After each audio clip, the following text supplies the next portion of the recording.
The story begins on Lucheng Pedestrian Street, dated March 10. The streets are bright and bustling, filled with tall buildings covered in colorful signs. Inside a dimly lit office, a man's voice breaks the silence. He asks a question with a sharp tone.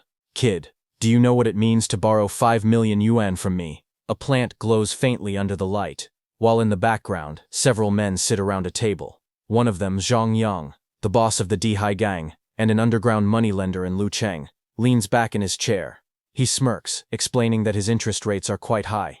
Lighting a cigarette, he takes a slow drag before continuing. Smoke rises as his eyes narrow with amusement. Across from him sits a nervous young man, trembling as sweat runs down his face. Two large bodyguards stand behind him, their shadows falling over his chair. Trying to sound confident despite his fear, he tells brother Zhang that as long as he is willing to lend him the money, the interest rate can be as high as needed. Zhang Yang leans forward, resting his chin on his hands. His tone turns calm yet dangerous. He says all right, and tells the boy that it will be 4% daily interest. He will lend him 5 million, and he must pay back 7 million half a year later. He also tells the boy to write an IOU for 7 million first. Then Zhang Yang's eyes glint coldly, as he adds that, at the same time, he must provide collateral of equal value.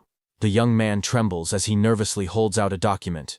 His voice shakes as he speaks, telling brother Zhang that it is his house's property deed, and asking him to take a look. Zhang Yang takes the paper and examines it with a faint smile. He comments that the house is a bit old now, and worth only about 3 to 4 million yuan at most. In his mind, he scoffs, thinking how foolish it is for someone to use a large flat apartment over 140 square meters for a high-interest loan. To him, it is like a sheep willingly walking into a wolf's den. Leaning back in his chair, Zhang Yang says with a smirk that the young man named Chen cannot borrow 5 million with just that house. He tells him plainly that the deal can't be done. Panicked, the young man clasps his hands together and pleads. He begs brother Zhang not to refuse him, saying that even 4 million yuan would be enough. He tries to sound confident, claiming he has consulted a master who said his luck is good recently, and that he would earn the money back several times over soon. Zhang Yang relaxes in his chair, resting his arms behind his head. He says he can only lend 3.5 million yuan, claiming that any more and he would lose money. Inside, he sneers to himself, thinking that the young man is nothing but a gambling fool despite his age, and now he has him completely under his control. The young man's expression brightens instantly. He thanks brother Zhang over and over, promising that he will repay the money quickly. Zhang Yang leans forward with a cold smile, resting his chin on his clasped hands. He tells the young man that since he has agreed to the terms, he must pay back 4.9 million yuan within 3 months. If he fails to do so, his house will be taken as collateral. Then, in a calm tone, he adds that if there is no problem, the young man only needs to write the IOU, and the funds will be released within 3 days. The young man nods nervously, glancing down at the paper in his hands. He says there is no problem, but hesitates for a moment, before adding that he has one condition. Zhang Yang raises an eyebrow, intrigued, and leans in slightly, asking what it is. 10 minutes later, the deal is done. Outside the building, the young man steps out smiling, clutching his documents. One of Zhang Yang's men stands by the door, seeing him off with a polite tone, saying, "Thank you for your patronage, brother Chen. Take care." The young man looks at his phone and sees a message appear on the screen. His mobile account has received 3.5 million yuan. Relief and excitement flash in his eyes. After confirming the money, the young man smiles and calls Zhang Yang an idiot. His expression darkens as his eyes glow with a faint red light. A cold smile creeps across his face. He whispers to himself that the apocalypse will descend in 1 month, and when that happens, who would be left to repay this useless loan? With the money now in his hands, he vows to prepare well this time. He does not intend to live the same miserable life he lived in his previous one. In his previous life, a catastrophic natural disaster had struck the blue star. It was a terrifying event that completely altered the planet's ecosystem. The sun unleashed a surge of violent solar radiation, and the Earth was engulfed in searing light. The global temperature soared to nearly 50 degrees Celsius, turning the world into a blazing inferno. Under the burning skies, humanity was plunged into chaos. A 30-day high-temperature apocalypse began. Cities melted, the ground cracked, and the once living world became a wasteland of fire. In the ruins, even the animals turned feral. A black wolf with glowing red eyes gnawed hungrily at the remains of a scorched human arm. Meanwhile, back in the present, Zhang Yang laughed loudly in his office, holding the signed contract. He couldn't believe how easily the young man had agreed to raise the interest rate just to get the money faster. His laughter echoed as he mocked, saying that gambling dogs like him didn't deserve a house anyway. One of his subordinates approached him, looking puzzled. The man hesitated before speaking, pointing out that the young man's house was worth over 4 million, yet he had accepted only 3.5 million without hesitation. The subordinate frowned and asked if there might be some kind of trick behind it. But Zhang Yang leaned back in his chair with a sly grin, his eyes gleaming under the dim light. He told his subordinate not to worry, saying he had seen plenty of gambling addicts before, people so desperate they would sell their own families for money. Compared to that, one house meant nothing. With a calculating tone, he ordered his man to contact the casino and rig the gambling results. When the time came, not only would they claim the house, but they also wouldn't let the borrower escape. He told him to sell anything valuable the man owned. The subordinate nodded eagerly and replied that he understood. The scene shifted to the city skyline glowing under the setting sun, where the tall HK Mall building stood against the horizon. The young man walked alone down the street, the orange light reflecting off his hoodie. He glanced at his phone and smirked. He thought to himself that there were still many good people in the world. All it took was a small increase in interest rates for that fool to hand over the money immediately. He chuckled softly, wondering if the man truly believed he could outsmart him. Calling the loan shark an old fool, he reminded himself that he had borrowed high-interest loans from every lender in Lucheng within a single day. He scoffed at the thought, confident that a mere rate hike meant nothing to him. As his eyes glowed faintly red, his smirk deepened. He declared that once the money was in his hands, no one should dream of ever getting it back. Then his thoughts darkened, as memories of his previous life resurfaced. The earth drying up, vegetation dying, and living creatures mutating. Civilization had crumbled, and humanity descended into chaos. Resources became scarce, forcing people to abandon morality, doing whatever it took just to survive. As the world descended into chaos, possessing resources became equivalent to possessing supreme wealth. Resources had become so scarce that people resorted to ruthless and violent means just to secure a small amount of survival materials. Even former billionaires and once famous stars were reduced to beggars. They had to kneel and plead for something as small as a sausage or a single cup of water. Those who couldn't secure resources were left to wander the streets aimlessly, eventually meeting a miserable death in the wastelands of the fallen world. But now, everything was different. The young man had been reborn. He still had time before the disaster struck, enough time to prepare in advance, to seize what he needed before the world burned again. He lowered his hand, touching his face as a chilling smile formed. His eyes glimmered with cold determination, and faint sparks of red flickered around him. Moments later, while walking through the city, he heard laughter from a nearby cafe. He turned his head slightly, his sharp gaze shifting toward the sound. Inside a brightly lit dessert shop, two women chatted excitedly near the counter. Chen immediately remembered that this was the shop that carried the legendary Shugao assassin, a luxury ice cream said to be even more expensive than Haagen-Dazs, known as the noble among ice creams. Seeing this, the young man's gaze sharpened. His expression turned serious as he looked toward the counter, a flicker of recognition crossing his eyes. Memories from his past life surfaced.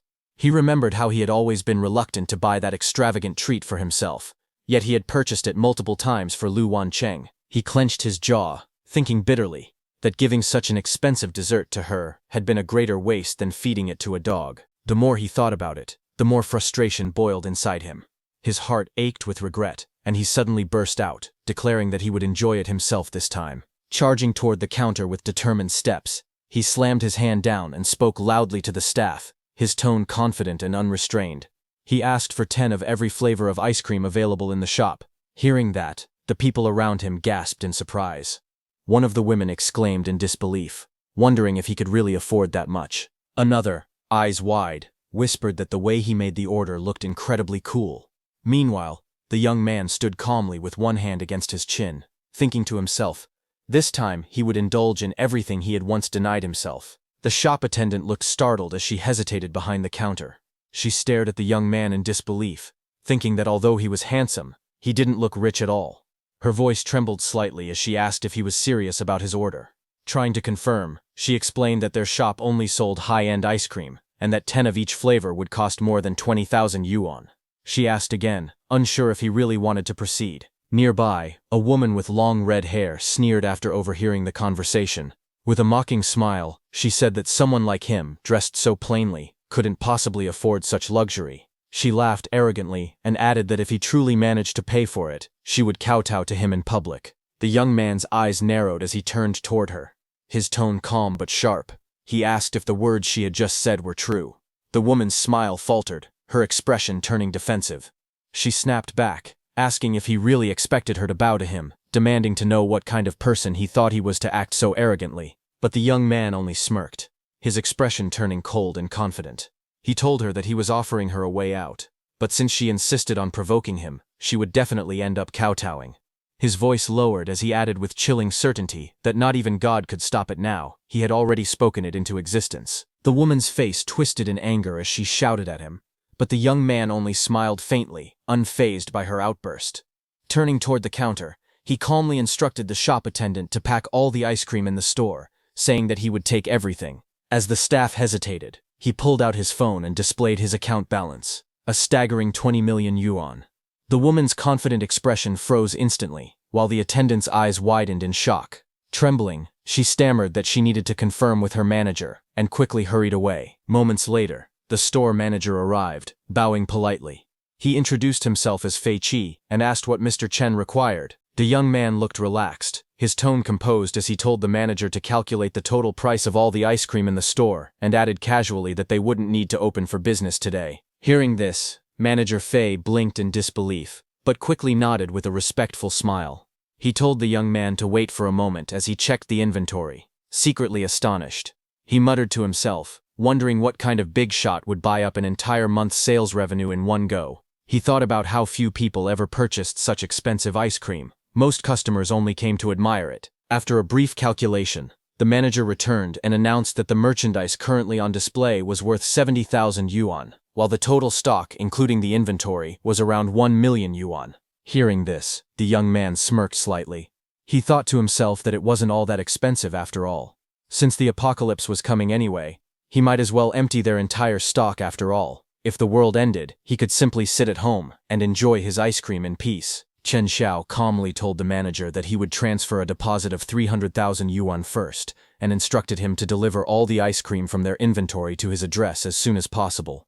The manager's eyes widened in surprise but quickly turned into excitement. He eagerly nodded and assured Chen Xiao that everything would be handled right away, calling him Brother Chen, with sudden respect. With a slight smile, Chen Xiao turned toward the group of women standing nearby. His voice was calm but confident as he said they could choose any ice cream they liked from the store. Everything was on him. The women gasped in shock. One of them exclaimed happily that Chen Xiao was paying for it all, while another blurted out in disbelief at how rich he was. Their faces lit up with excitement as they admired him, whispering that he looked even more handsome now. Chen Xiao stood tall with a relaxed grin, his arms open in a confident gesture. Then his expression shifted slightly as he turned his gaze toward the red-haired woman who had mocked him earlier. His tone turned sharp as he reminded her that his offer excluded her. He was still waiting for her to keep her word and kowtow to him. The woman froze, her confidence vanishing. Her lips trembled as she tried to speak but only managed to stammer weakly. Moments later, unable to bear the humiliation, she dropped to her knees before him, bowing her head low to the ground. Chen Xiao looked down at her with a calm smile, standing tall and composed as the others stared in stunned silence. He then looked calmly ahead, his eyes half-lidded, and his voice steady as he remarked that the woman should have known better than to show off. The scene then shifted to a peaceful view of a riverside lined with cherry blossom trees, petals drifting gently through the air under the glow of a warm sunset.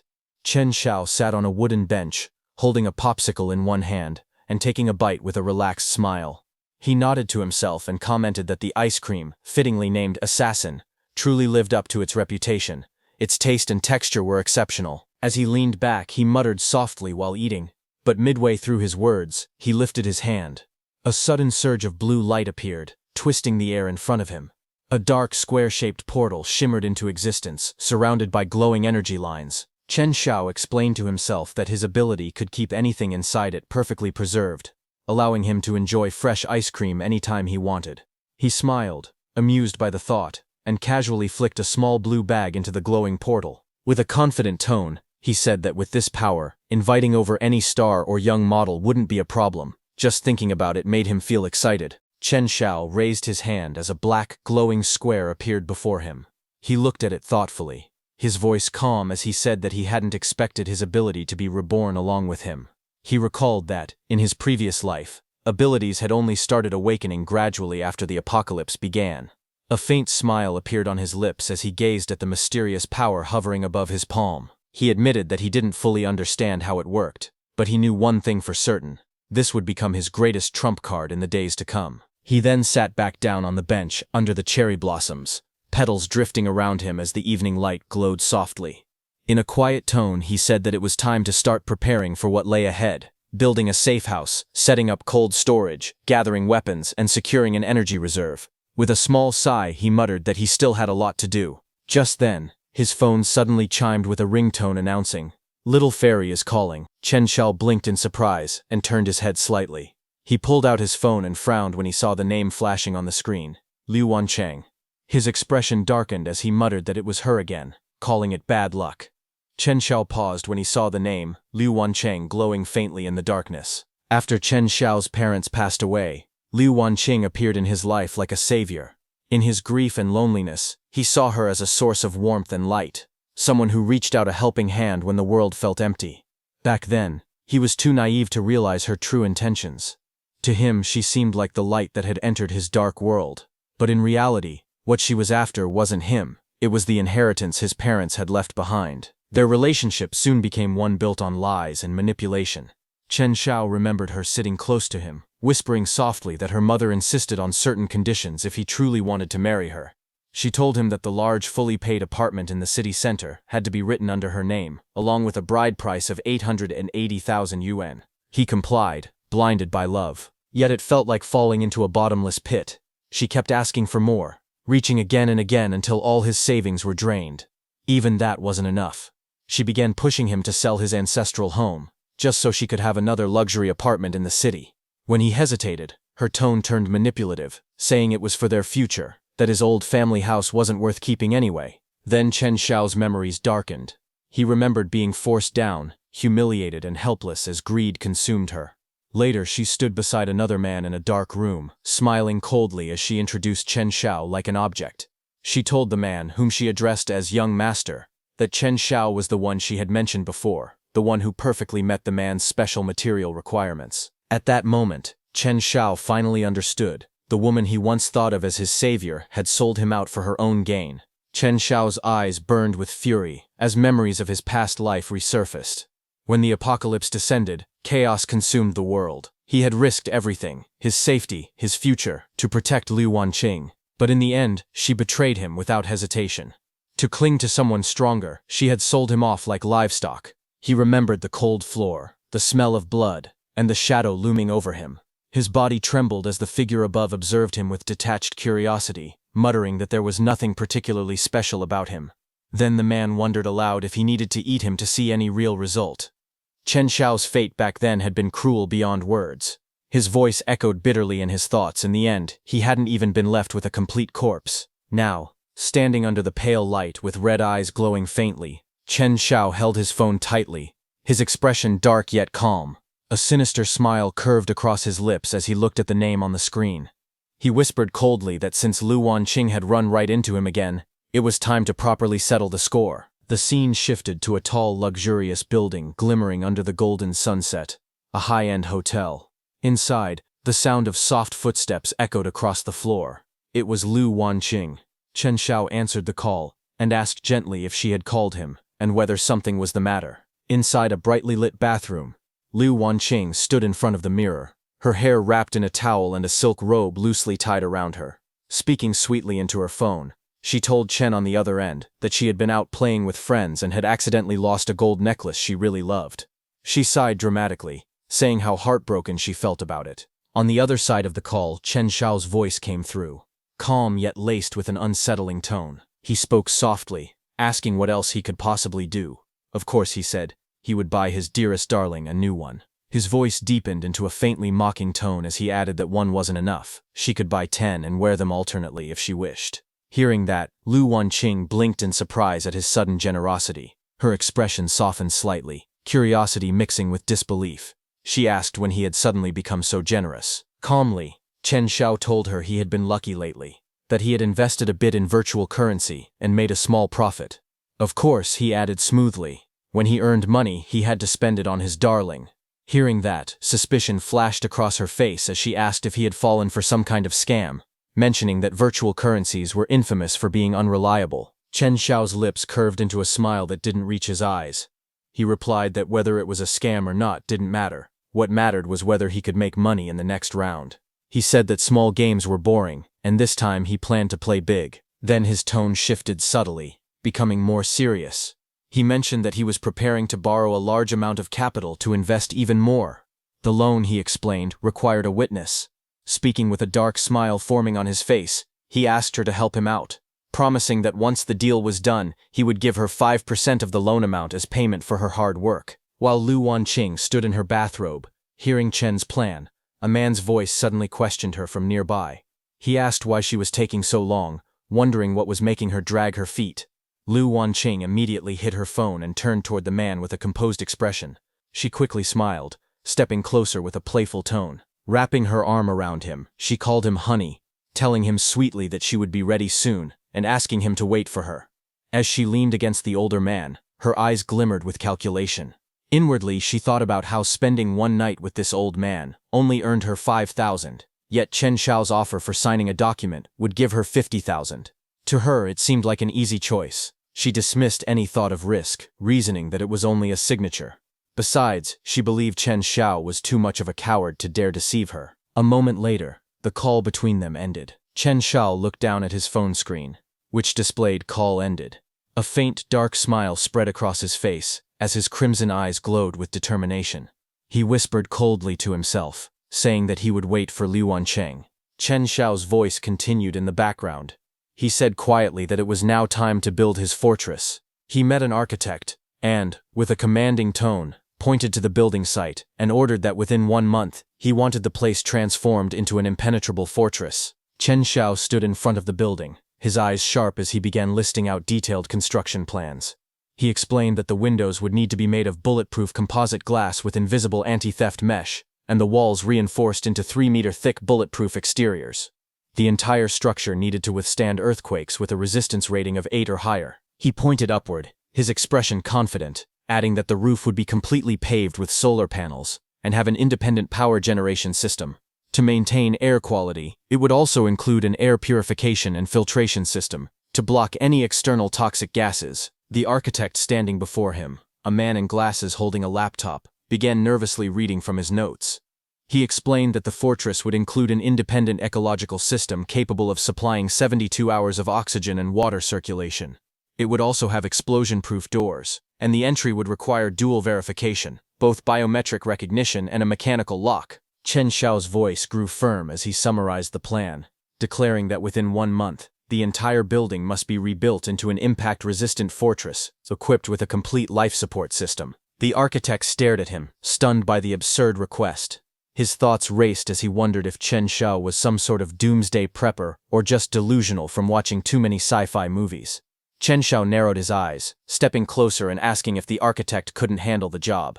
He reminded him that his resume claimed he was a defense master who had designed bunkers for top billionaires. The man stammered nervously, adjusting his glasses as sweat ran down his temple. He admitted that Mr. Chen's requirements were indeed unique and of extremely high quality, but hesitated, mentioning that the main issue would be the budget. The architect pushed his glasses up, a sly grin spreading across his face as he thought to himself that Chen was just another rich fool brainwashed by doomsday theories, someone with too much money burning a hole in his pocket. But his expression shifted dramatically the moment Chen showed him the transfer confirmation on his phone. His eyes widened, and he almost stumbled backward in shock. Chen had already deposited 1 million as a down payment, saying calmly that the final payment could be named by the architect himself. Hearing that, the architect froze for a second, then burst with excitement. He shouted that the final payment would be whatever price he chose. Inwardly, he was overjoyed, thinking he had struck gold. He couldn't believe his luck. 1 job with this rich idiot, and he could achieve financial freedom. Chen, however, smiled with quiet confidence and reminded him that while he didn't care about the price, he did care about the quality of the work. He warned the architect to make sure the final inspection passed, because he valued solid materials and precision above all else. The 2 men leaned forward, shaking hands with forced smiles. The air between them felt like a clash of opposing flames. Chen's aura burning with fiery determination, while the architect's greed gleamed cold and sharp. Inwardly, the architect had his own plan. He decided to fleece Chen for all he was worth. Meanwhile, Chen thought to himself that he was going to make full use of this man's skills, laughing silently that once the apocalypse hit, the architect would have no way of finding him for the final payment. Later that night, Chen sat deep in thought. He said that with the fortress plan secured, the next step was gathering supplies, medicine, food, and daily necessities. Those were easy to handle, but there was something else that worried him more. Chen's mind echoed with a grim realization. He thought to himself that the most dangerous thing during the apocalypse wouldn't be natural disasters, but human nature itself once order was gone. In his vision, chaos and violence flashed before him. A monstrous shadow loomed with glowing red eyes, representing humanity's cruelty when laws collapsed. He muttered that cold weapons could easily be bought from hardware stores, but firearms, the kind capable of delivering a fatal blow, were much harder to obtain. Later that day, Chen walked alone through the quiet city streets, checking his phone with a focused look. A message appeared from an unknown contact. It read, "First-hand source, secretive channels, not what you can't think of, but what you can't find. Honest transaction, safety first." He quickly typed a reply asking, "How to buy?" Moments later, another message appeared on his screen, saying they would send him the address via private message. 8 p.m. tonight, no waiting for latecomers. That night, Chen walked through the dimly lit streets toward the meeting place. The air was cold, and the road was empty except for the faint glow of streetlights. He murmured to himself, wondering how much the seller wanted and where they should meet. Just as he continued walking under the blue streetlight, the sound of hurried footsteps echoed behind him. Several figures were approaching fast. A woman sprinted through the dark alley, her breathing heavy and desperate. Behind her, several men were in pursuit, shouting angrily for her to stop. Their voices echoed through the narrow streets as they hurled insults, demanding that she halt and calling her names. The woman's eyes were filled with fear, but she kept running without looking back. Her long hair whipped behind her as the sound of footsteps grew louder, but before they could catch up, the woman suddenly collided with someone standing at the corner. It was Chen. She immediately hid behind him. One of the men yelled again, his tone filled with rage, mocking her for trying to escape. "Keep running then," he shouted, before sneering, "You think you can cheat in my territory? You must be tired of living." Without hesitation, she clung to Chen's arm, trembling as she pleaded, asking him to please save her. Chen turned his head sharply, his expression shifting from confusion to shock when he saw her face clearly. Recognition flashed in his eyes. He muttered in disbelief, his heart pounding. "Is that her? Li Yu? How is she? In a place like this?" Under the cold blue glow of a streetlight, a group of thugs surrounded Li Yu. One of them held her firmly by the arm, while another swung a metal bat, pointing it threateningly toward Chen, who stood a few steps away. The gang leader, a man with blonde-streaked hair, glared furiously and shouted orders. Li Yu struggled desperately, her voice trembling as she cried out, her hair disheveled and her face twisted in pain. Seeing this, Chen's eyes darkened, and he muttered her name under his breath, Li Yu. Memories flickered through Chen's mind. Images of their school days resurfaced. He remembered her clearly, the academic goddess from middle school, the girl countless boys had admired from afar. Back then, she was bright, confident, and full of promise. Now, standing before him, she was a shadow of that memory, bruised, trembling, and pleading for help. Chen's jaw tightened, his gaze cold and focused. The tension in the alley thickened. It was clear that he was no longer just a bystander. His expression hardened as he listened to the thug gripping her hair and shouting in rage, demanding that she hand over the money. "Otherwise," the man growled, yanking her head back, "don't even think about leaving." One of the thugs, a man with blonde-streaked hair, sneered with a twisted grin as he spoke to his bald companion. He suggested that there was no point in wasting time talking. If the woman couldn't pay, he said mockingly, she could simply pay with her body. His tone was filled with cruelty and amusement. Before they could act further, a calm but firm voice cut through the night. Chen stepped forward, his expression cold and his presence commanding. A faint green light shimmered around him as he told them to let her go. The men turned, startled by the interruption. The woman's captor hesitated, still gripping her by the hair, while the others exchanged glances. The leader frowned, irritation flashing across his face, and shouted angrily, "Where did this reckless kid come from, trying to play the hero in front of me? I'll cripple you first. He lunged forward with fury, his fist swinging toward Chen with deadly intent. But in that instant, Chen's eyes narrowed, a chilling red gleam flashing in his gaze. In a blur of motion, Chen moved faster than the thug could react. His body turned sharply, and before the attacker could finish his swing, Chen dodged and got into a perfect position to counterattack. Chen's hand shot out, grabbing the attacker's wrist mid-swing. A sharp crack echoed through the alley, halting the assault in an instant. The bald man screamed in agony, shouting that his hand was broken. Before he could react further, Chen's expression turned cold. His red eyes glowed faintly as he lunged forward with terrifying speed. His fist struck the man squarely, sending him flying backward and crashing into the ground. Just as the alley fell silent, a glowing blue system window appeared before Chen, displaying detection of intense negative emotions. Fear plus severe pain, anger. A moment later, another notification flickered. Negative emotion harvesting system has activated successfully. Chen Xiao stood amidst the swirling smoke, a faint smile crossing his lips as he reacted with surprise. He realized that this strange system hadn't existed in his previous life. Suddenly, one of the thugs grabbed the silver-haired woman, pulling her close and pressing a weapon to her neck. With a crazed expression, he shouted for Chen Xiao not to move, threatening to kill her if he did. Before Chen Xiao could react, a man suddenly appeared and threw a brick directly at the thug.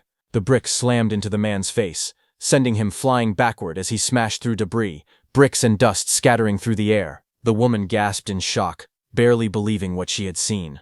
The remaining two thugs froze, their eyes widening in horror as a heavy block of debris landed right beside them, making them flinch in fear. Just then, a new figure appeared at the end of the alley.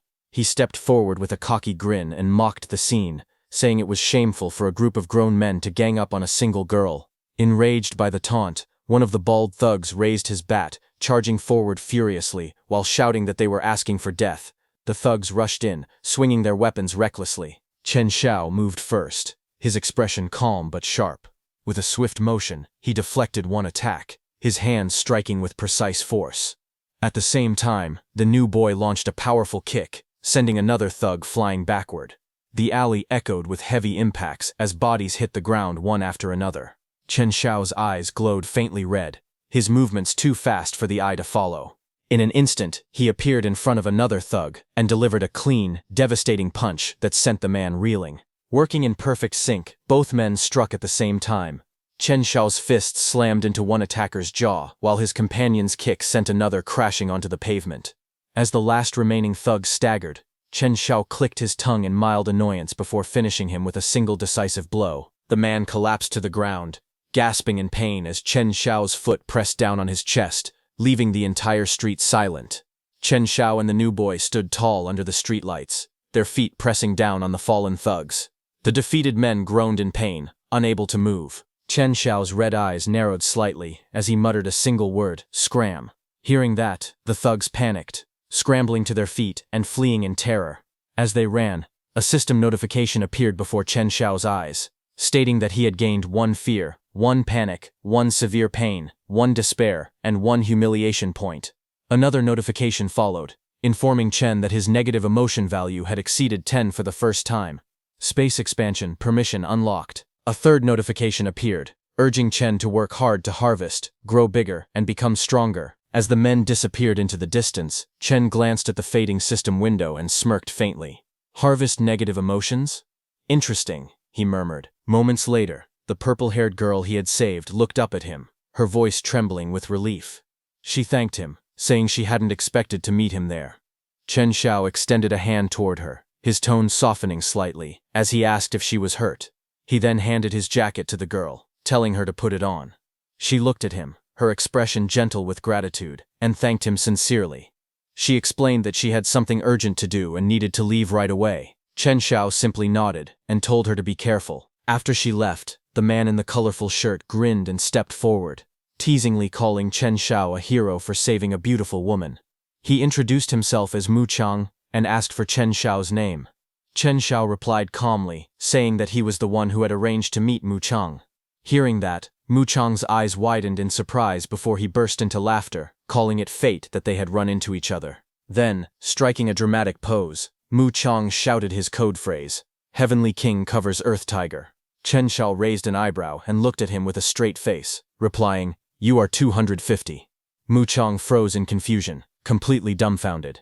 Just then, the system suddenly activated in Chen Shao's mind. A glowing blue window appeared above Mu Chang's head, displaying detection of intense negative emotions. Dumbfounded, +1. Bewilderment, +1. Embarrassment, +1. Chen Shao was shocked to see this and stared at Mu Chang in awkward silence, the atmosphere turning strangely comical. Chen Shao raised his hand playfully and shouted with a grin, jokingly saying, "Pagoda suppresses river demon." He told Mu Chang not to mind it, saying he was just making a little joke to lighten the mood. Hearing that, Mu Chang's face twisted in disbelief, his tone filled with both frustration and amusement as he shouted back, "Damn it, brother, that joke of yours, you're ruthless, follow me." The scene then shifted to a quiet night outside a 2-story house, its windows glowing warmly under the streetlight. Inside, Mu Chang handed Chen Shao a wooden box. Inside were a pistol, several bullets, and a magazine neatly arranged. Mu Chang explained that it was a sturdy Russian-made gun, durable and reliable, but warned that there weren't many bullets, so he should use them sparingly. Chen Shao inspected the weapon calmly, while Mu Chang continued with a grin, saying that since Chen Shao's skills were impressive, and he seemed like an interesting guy, he would offer it at a friendship price, considering it as making a new friend. Chen Shao smiled faintly and replied, "Not bad, thanks." As Mu Chang watched closely, he noted how skillfully Chen Shao handled the gun, his movements smooth and precise. His sharp eyes narrowed as he muttered to himself that the man was clearly an expert. Since everything checked out, there was no problem. Then Chen Shao turned slightly, his tone casual yet teasing. He asked Mu Chang with a smirk whether the gun came with a free suppressor, if there was a warranty card, and whether he could maybe throw in another box of bullets. Hearing that, Mu Chang's eyes widened in shock, completely caught off guard by the unexpected remark. Mu Chang's expression froze in disbelief. He shouted inwardly that it was already a friendship price and demanded to know if Chen Shao even understood what that meant. Frustrated, he clenched his fists and gritted his teeth, thinking that people were paying double the price for this gun on the black market, yet this guy still wanted a warranty and free extras. His anger spiked as he glared at Chen Shao, his thoughts screaming that it felt like Chen was treating the deal as if he were buying home appliances. He almost wanted to yell for Chen Shao to just rob him instead. At that moment, the system activated again in Chen Shao's mind. Detection of intense negative emotions, shock +1, heartache +1, speechless +1. Seeing this, Chen Shao simply smiled and waved his hand casually. He told Mu Chang that if it wasn't possible, then never mind. He was only asking. He said he would stick to the original price and transferred the money immediately. Mu Chang stood there, speechless, as Chen Shao calmly finalized the transaction. Now Chen's supplies and the gun were secured. It was time to get revenge. Outside, the scene shifted to a brightly lit building beneath the night sky, the moon glowing overhead. Inside, under a dazzling chandelier, a woman in a red dress stood silently by the window. Her long blonde hair flowed down her back as city lights reflected through the glass behind her. She was Liu Wanqing. Wearing the red dress, she complained softly, asking why Chen had taken so long to arrive. She said her legs were tired from standing, and nervously asked whether the thing he had mentioned earlier truly involved no risk. Chen smiled and pulled her close, his tone smooth and reassuring. He told her it was just a formality, and that he adored her too much to ever deceive her. Hearing this, Liu Wanqing leaned back with a cigarette between her fingers, her expression turning sly. She thought to herself that Chen was just a gullible fool who had nearly sold his blood once just to buy her a handbag. She smirked, convinced that he was too infatuated to ever betray her. Then they went inside. In the room, Zhang Yang sat across from her, flanked by 2 bodyguards. He praised her confidence and said with a grin that her signature was beautiful. Liu Wanqing smiled faintly, unaware of the trap she had just walked into. Zhang Yang, wearing a cunning smile, watched as her signature appeared on the contract. Inwardly, he mocked her, thinking that she believed she was only signing as a guarantor, when in truth, once her name was written, the entire debt would belong to her. As she signed, the scheming man's thoughts grew darker. He thought that once she failed to repay the debt, she would have no choice but to pay with her body. He grinned through a puff of smoke, murmuring to himself with a sinister laugh that when she couldn't repay, that would be when his fun began. Across the room, she stood before Chen Shao, unaware of his calm expression as he watched her. Inwardly, Chen Shao smirked and told her silently to go ahead and sign the so-called indentured servitude contract. He thought that her greed would perfectly cover the final payment for his safe house, Everything went unexpectedly smoothly, and he quietly thanked Liu Wanqing in his mind for making things so easy. Later that night, Chen Xiao stood outside a newly constructed building beside the architect, who proudly gestured toward it. He assured Chen that everything inside was reinforced to 120% of military standards, complete with heat insulation, soundproofing, explosion resistance, and anti-drilling layers. He boasted that the house could even withstand several nuclear bombs. Chen Xiao inspected the structure and nodded in approval. With a faint smile, he commented that the quality was good. The man, wearing dark sunglasses, grinned widely and said Chen could come back anytime if he needed more work done. Afterward, Chen Xiao sat alone in his new home, placing a case on the table as the television played in the background. The news anchor's voice filled the room, reporting that due to unprecedented, super-strong solar flare activity, the world was about to experience continuous extreme high-temperature weather on a global scale. The broadcast continued, warning that temperatures across many regions would soon break all historical records, urging every citizen to prepare for protection. As the reporter's voice echoed faintly in the background, Chen Xiao wrapped a cloth around the barrel of his gun, his grip tightening. He lifted the weapon and pressed it against his temple with a faint smile, whispering a single word, "Finally." His crimson eyes sharpened with determination. The reflection of burning light danced within them as he turned toward the massive window, his expression calm and resolute. The golden-orange light from outside cast a fiery glow across his face as he muttered quietly, "It's here." Outside, the sky was engulfed in a blinding inferno. A colossal, sun-like flare loomed over the city skyline, flooding the world in crimson light. Chen Xiao stood before it in silence, gun in hand, watching as the fiery apocalypse began to descend upon the world. Just then, a news anchor appeared on the screen, reporting that a super-strong solar flare outbreak was causing severe disturbances in Earth's ionosphere. She explained that extremely high temperatures were appearing across many parts of the world, with daytime highs expected to reach 45 degrees Celsius. She advised all citizens to take heat prevention measures and avoid going out at noon unless absolutely necessary. Chen listened to the broadcast. Sweat ran down his face as he watched quietly. He noted that the temperature was already rising, but he knew it was only the beginning. Outside, the city buildings glowed under the harsh sunlight. Heat shimmered in the air. A woman wiped sweat from her face, panting in discomfort. She leaned over her balcony and complained loudly that it was already unbearably hot so early in the morning. She groaned that the weather was killing them and wondered how long the heat wave would continue. At the market, a vendor shouted through a megaphone to the neighbors. He warned them that the deadly weather would become even hotter next week. He announced a supply shortage and said that water and electricity would soon be rationed. He urged everyone to stock up immediately, warning that they wouldn't even have bottled water to drink later. He waved his megaphone and told them to hurry, saying this was his last batch of goods. The shopkeeper wiped sweat from his forehead and grinned. He thought to himself that this heat wave was basically money being delivered right to his doorstep, and he'd be a fool not to profit from it. Nearby, a woman complained while holding a watermelon. She told the seller that his watermelons were too expensive and asked if he could lower the price. Another woman stood beside her, also sweating from the heat. When the seller looked at the women, his eyes sparkled with excitement. His face turned red as he stared at them, completely captivated. He hurried over with a smile, saying the melons were very sweet, and asking if they wanted to taste one. He then offered a deal. If they bought 2, he would give them a 20% discount and include a pack of tissues for free. The women stepped back nervously. One of them quickly replied that buying 1 melon was enough. The seller leaned forward eagerly, telling them that if the nights were too hot, they could always visit his place and enjoy the air conditioning. Flustered, the woman repeated that they would only buy 1. The seller insisted again, telling them to buy more and stock up because the heat was getting worse, and there might not be any fruit left to sell tomorrow. Just then, from behind, an old man pointed at the water bottles and asked the shop owner if he could make the water cheaper. The owner stubbornly refused, saying it was a small business and there would be no bargaining.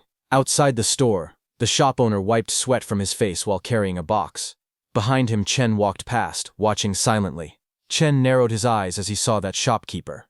He immediately recognized him as Li Dafu, who was being troublesome again. Chen remembered that in his past life, inside Li Dafu's shop, he had crouched down to pick something up from the floor. Li Dafu stood behind him with his arms folded, looking down suspiciously. Just as Chen touched that thing, Li Dafu shouted loudly for everyone to come and look.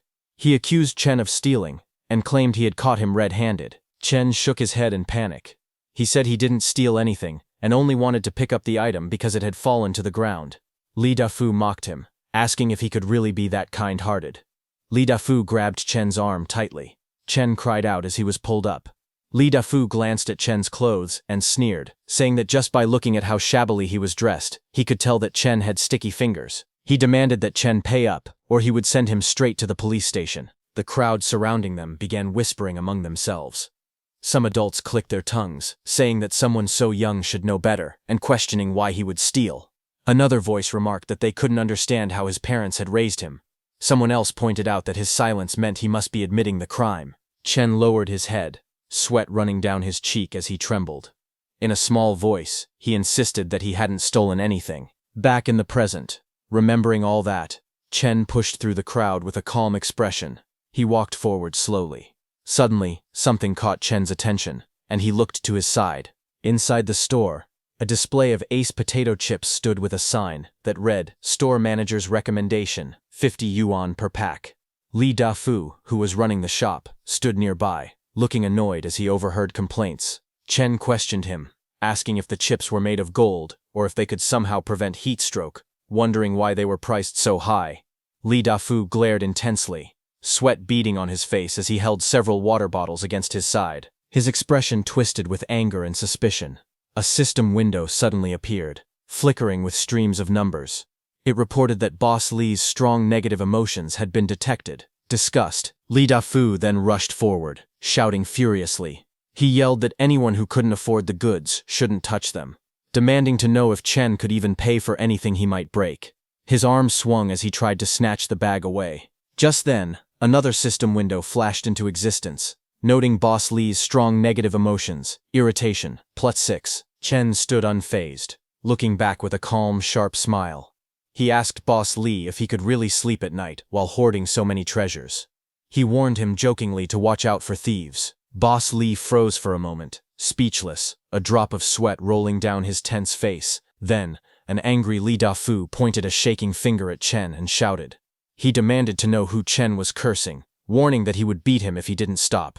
He called him a coward and asked if the heat had made him lose his mind. As Li Dafu raged, Chen lifted his hand calmly. He told Boss Li to calm down and then asked if he had been experiencing insomnia, strange dreams, soreness in his lower back and knees, night sweats, and fatigue recently. Hearing this, Boss Li hesitated. He admitted that he had experienced those symptoms a bit. Boss Li then wondered aloud if his warehouse really had feng shui problems. Hearing that, Chen clicked his tongue and stepped closer with a serious look. He pointed at Boss Li's forehead and said that it was dark. He grabbed Boss Li's face from the side and added that his eyes were unfocused. Chen spun Boss Li in panic as both comments hit him at once. Chen then stood confidently, tapping his chin with a knowing smile. He declared that this was a classic case of deficiency. Hearing that, Boss Li exploded in anger, pointing his finger while shouting that Chen was the deficient one, and that his whole family was deficient. He ordered him to get lost. Chen stayed calm. He reached out and took a lollipop from a rack, speaking evenly as he advised Boss Li to take care of his health. He said that anger harmed the body, especially with Boss Li's condition, and warned that if he didn't pay attention, it could shorten his life. As Chen walked past, he tossed a coin and placed the lollipop into his mouth. Behind him, Boss Li stumbled in shock. The coin Chen had tossed earlier fell to the floor with a sharp clink against the tiles. A red system window suddenly appeared, saying that Boss Li's strong negative emotions had been detected, anger rising sharply. Later that night, a black cat walked past the brightly lit storefront of the convenience store. As it passed, bringing bad luck with it, Chen approached. He stood outside the convenience store under the cold night sky. A heavy thought echoed inside his mind. In his past life, he had swallowed his anger and let people walk all over him. But now, in this life, he vowed to take everything back with interest. He lowered himself slightly, remembering what the system had said. A spark lit in his eyes. He recalled that the system mentioned he could expand the space, and Li Dafu's contributed emotions were perfect for it. A system window appeared before him, displaying that 20 negative emotions had been consumed. Another window followed, announcing that the storage space expansion was complete. Chen then raised his hand, and a swirling black void opened in his palm with a sharp whoosh. Purple and red energy spiraled around his arm as he controlled the strange vortex. A confident smile slowly formed on his face. Then morning arrived peacefully. Birds perched among the green leaves, chirping lightly as they greeted the new day. Li Dafu strolled toward his shop happily, singing a song. Suddenly he froze in shock. He looked toward the entrance of the store, his eyes widening as he saw something unexpected. He rushed inside and trembled as he looked around. The shelves that were once full now stood completely empty.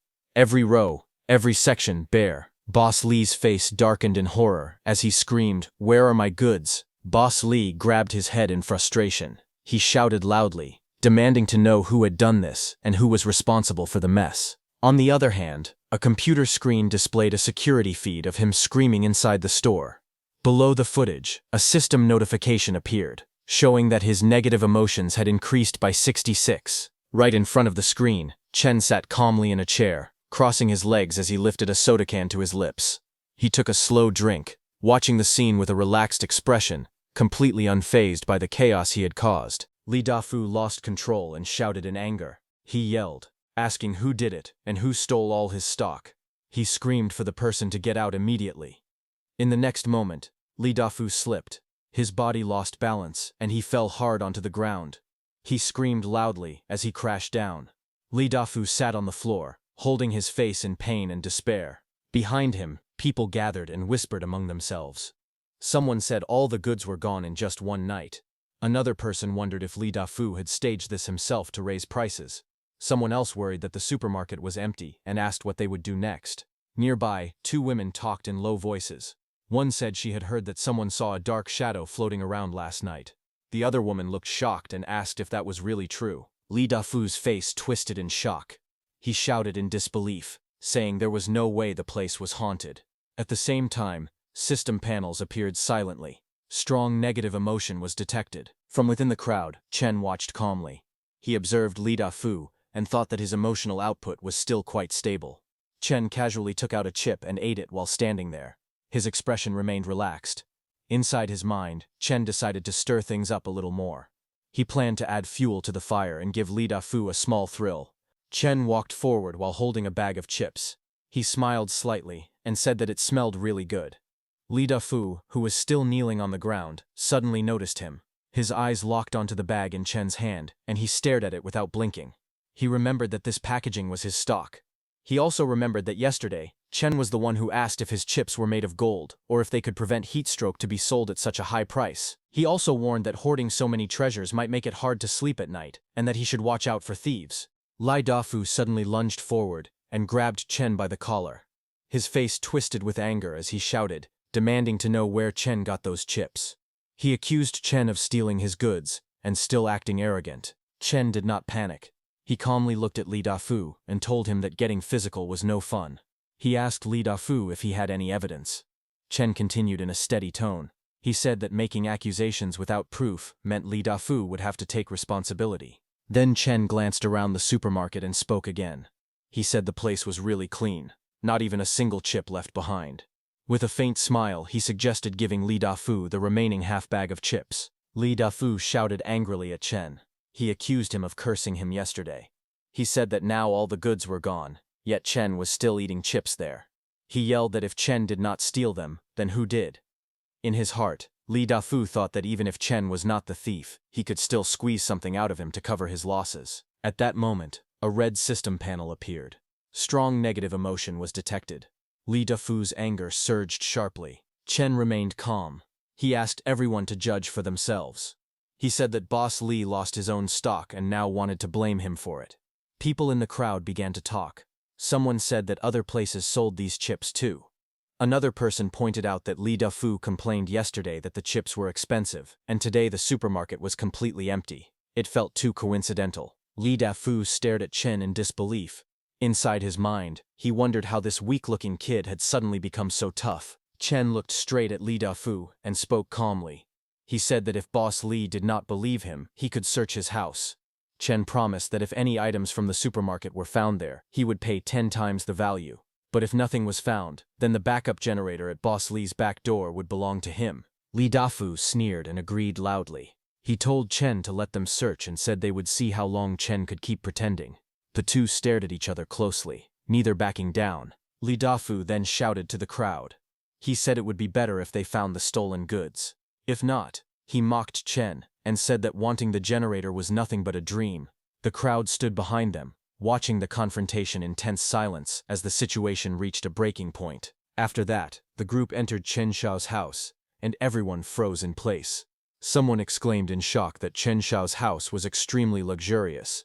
Another person muttered that he really had been hiding his true strength. In their minds, they all wondered when this kid had become so rich. Lai Dafu looked up and raised his hands toward the crystal chandelier on the ceiling. His eyes widened in disbelief. He moved around the room and stopped in front of the wardrobe. When he saw the expensive clothes hanging neatly inside, his mouth fell open. Then the refrigerator door was opened. Inside were neatly arranged drinks, jars of food, cakes, and fresh meat. Everything looked carefully stored and untouched. Next to it, a safe was revealed. When it was opened, stacks of gold bars were seen inside, shining brightly. Lai Dafu leaned closer and peeked inside, his face turning pale. Cold sweat rolled down his face as shock completely took over. Chen Xiao stood calmly with his arms crossed and looked at Boss Li.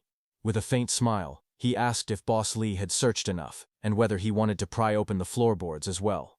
Boss Li's face stiffened. Cold sweat poured down as panic took over. He stammered that there was no need, and said he would go ask other places instead. As he spoke, he turned around and hurried toward the exit, looking completely flustered. Just as Boss Li tried to escape, Chen Xiao suddenly spoke up and told him not to go yet. He reminded Boss Li about the generator they had agreed on. Chen Xiao reached out and grabbed Boss Li by the collar, stopping him in his tracks. Boss Li froze on the spot, his face pale, and his body stiff, unable to move. Everyone present had clearly heard the agreement. Chen Xiao looked at Boss Li and calmly asked if he was really planning to go back on his word. Boss Li immediately pretended to be confused. He laughed awkwardly and said he had no idea what generator Chen Xiao was talking about. He told Chen Xiao to calm down and claimed there was no need to make things so ugly. Chen Xiao did not smile. He coldly reminded Boss Li that when Boss Li framed him before, he never once talked about stepping back or calming down. The people around them watched in silence. Someone muttered that they could not understand how a person like this could refuse to keep his word. Another voice followed, saying that Boss Li had no integrity at all, and that it was only right for someone like him to be taken advantage of. Boss Li stood there stiffly, his face twisted, completely exposed in front of everyone. Boss Li finally lost his temper. He shouted at Chen Xiao, saying that he had already shown him respect, but Chen Xiao still refused to back down. Before Boss Li could react, Chen Xiao moved. He grabbed Boss Li's hand and twisted it hard. A sharp cracking sound rang out as pain shot through Boss Li's arm. Boss Li screamed loudly, clutching his hand in agony. His face twisted in pain as his body bent forward, unable to resist. He shouted, saying he would move the generator right away. Chen Xiao looked at him coldly and told him to hurry. He warned that once the temperature rose later, it would be impossible to go outside. He calmly reminded Boss Li that power would be rationed in a few days, and without a generator, Li Dafu would have no way to cope. A system notification appeared at once. Strong negative emotions were detected. Humiliation surged, pain increased sharply, and fear spiked even higher. Chen Xiao turned away calmly, standing straight as if nothing had happened. The room fell silent, and no one dared to speak. Just then, a phone suddenly rang on the table. The caller name on the screen was Lu Wanqing. As soon as the call connected, Lu Wanqing spoke anxiously. She told Chen Xiao that for the past 2 days, a few people had been following her. From their behavior, they looked like debt collectors. Chen Xiao frowned slightly as he listened. Lu Wanqing sounded upset and confused. She asked him if he had not said that she was only signing papers. She did not understand why those people were now stalking her. Chen Xiao stood quietly beside the table, looking down at the phone screen. His expression turned serious as he listened to her words, already sensing that trouble was approaching. Lu Wanqing raised her voice angrily. She demanded that Chen Xiao tell her the truth. She asked why the people from the Dahai gang were looking for her, and whether he had lied to her. Chen Xiao looked at his phone and replied softly. He asked why she never trusted him. He said he had already paid so much for her sake. He continued walking slowly while speaking. He told her that he had poured his heart out to her and would never lie. Hearing her accuse him made him feel very sad. As the call continued, Chen Xiao's expression turned cold. In his mind, he thought that the group from the Dahai gang was even more impatient than he had expected. Chen Xiao spoke into the phone while standing in front of the refrigerator. He calmly asked whether the people from the Dahai gang knew where Lu Wanqing lived yet and what they had said to her. Lu Wanqing answered quickly. She said they did not know her address. She explained that she took small roads and managed to shake them off. Her tone turned sharp. She demanded to know what was really going on and warned Chen Xiao not to play tricks on her. Chen Xiao leaned against the wall, listening quietly. After a short pause, he spoke again in a steady voice. He told her not to overthink it, and suggested that she might have mistaken someone else for them. He then sat quietly at the table. In front of him was a plate of food, with his phone lying on the surface. On the phone screen, Lu Wanqing suddenly froze. Her eyes widened as she noticed the food on the table. She asked Chen how he could still have things like that. Chen Xiao calmly lifted a can of soda and took a sip. He replied casually that it was not just those things. He said he still had plenty in stock. On the phone screen, Lu Wanqing looked at him in surprise and asked if he really had a lot. As she lay on the sofa holding her phone, her thoughts raced. The heatwave had lasted for many days. Supplies were now only available to the rich. She could not understand where he got so much food from. A thought crossed her mind. Maybe he had really become rich. Chen Xiao spoke casually while drinking. He said that food like this tasted best when the weather was hot. He picked up his fork and took a piece of salmon. He ate it calmly, without any hurry. On the other side of the call, Lu Wanqing stared at the screen in shock. Her eyes widened as she recognized the food. She could hardly believe it was salmon. Her heart beat faster. She hugged her phone tightly and shouted in her mind that she really wanted to eat it too. Chen spoke softly through the phone. He asked Lu Wanqing if she had enough food over there. Lu Wanqing continued in a low voice. She said she was really scared living alone. She felt like those people were still nearby and could show up at any time. So she asked Chen if she could stay at his place for a few days. She lay on the sofa, holding her phone close. Her voice softened as she added that she could keep him company. Chen Xiao picked up another piece of salmon. Inside his mind, he mocked quietly, thinking that Lu Wanqing had fallen for it too easily. He spoke into the phone in a calm tone. He said the weather would only get hotter later, and it would be inconvenient for her to go outside. He then reminded her of what she used to say before.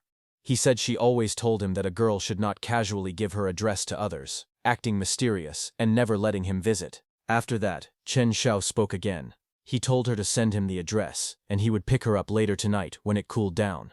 On the other side, Lu Wanqing smiled.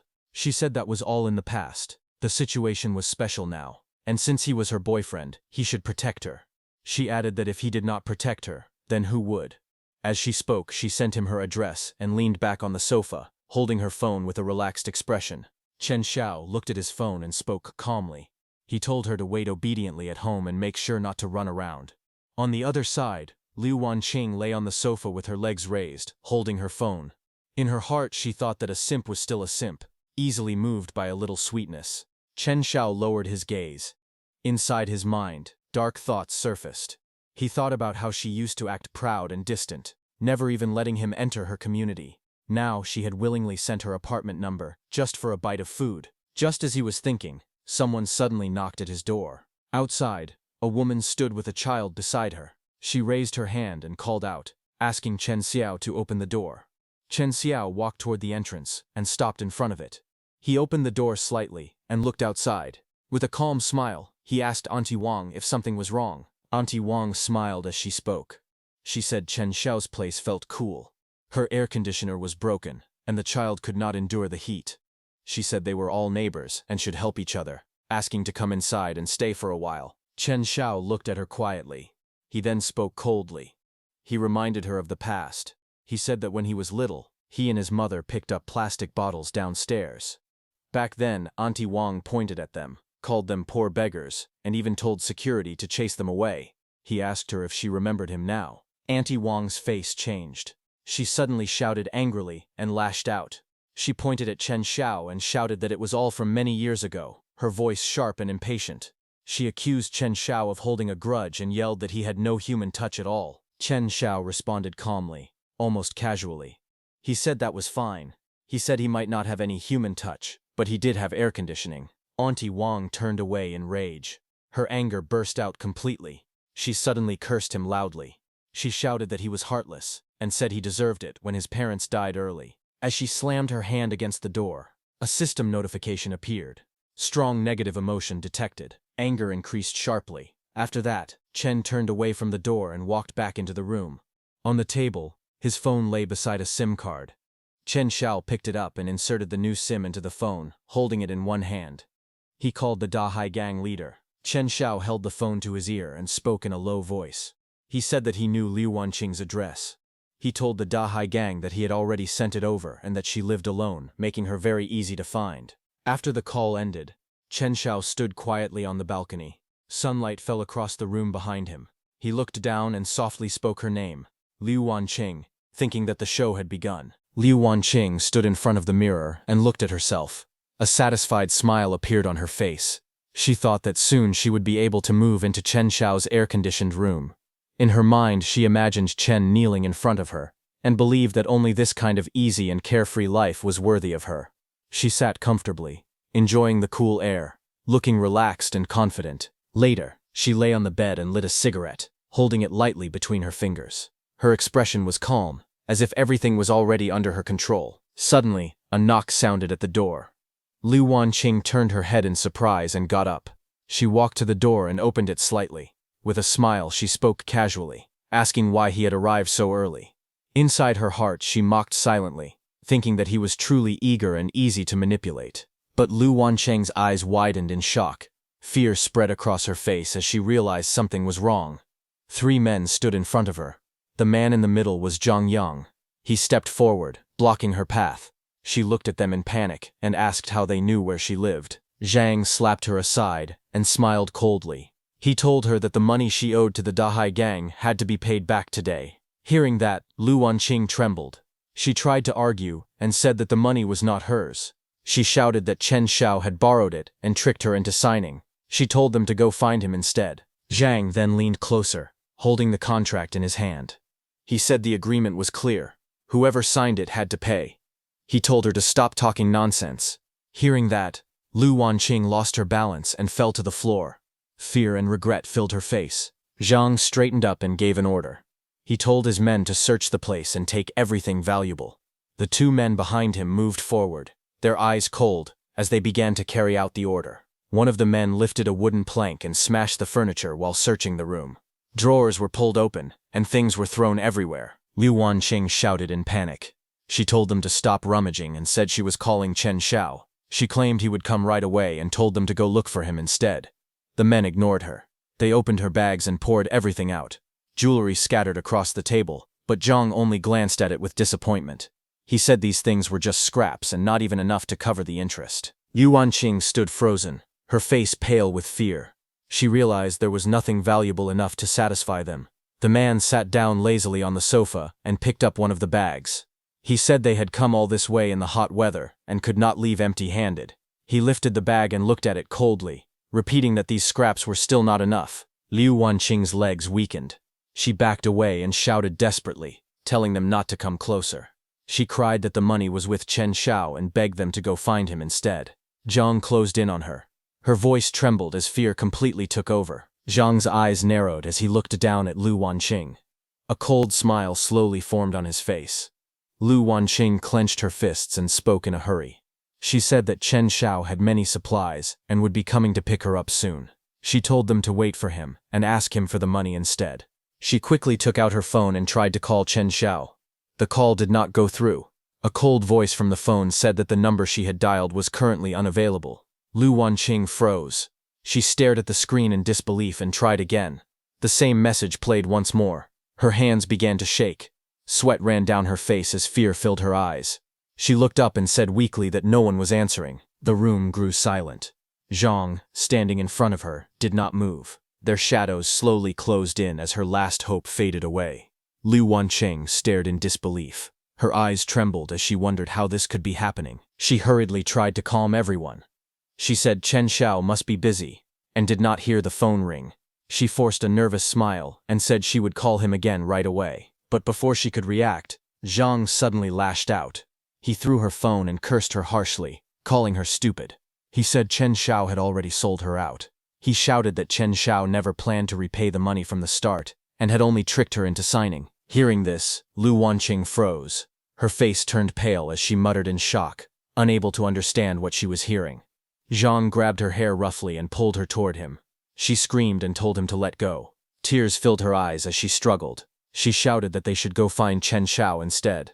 She cried that only Chen Xiao had the things they wanted, and begged him to release her. A sharp scream filled the room, as Lu Wanqing was dragged down to the floor. She cried out in pain and fear while the men stood around her. The door burst closed with a loud crash, as Zhang forced Lu Wanqing inside. At the same moment, her phone slipped from her hand and fell to the ground. The screen shattered as it hit the floor. Broken sounds echoed while her cries continued. Her screams filled the air. She tried to speak, but only broken words came out. Fear overwhelmed her, as her screams grew louder. Elsewhere, Chen Xiao sat calmly in a quiet room. He leaned back in his chair, holding a glass of red wine. His phone lay on the table nearby, glowing softly. His expression remained relaxed and cold, as if everything was going exactly as planned.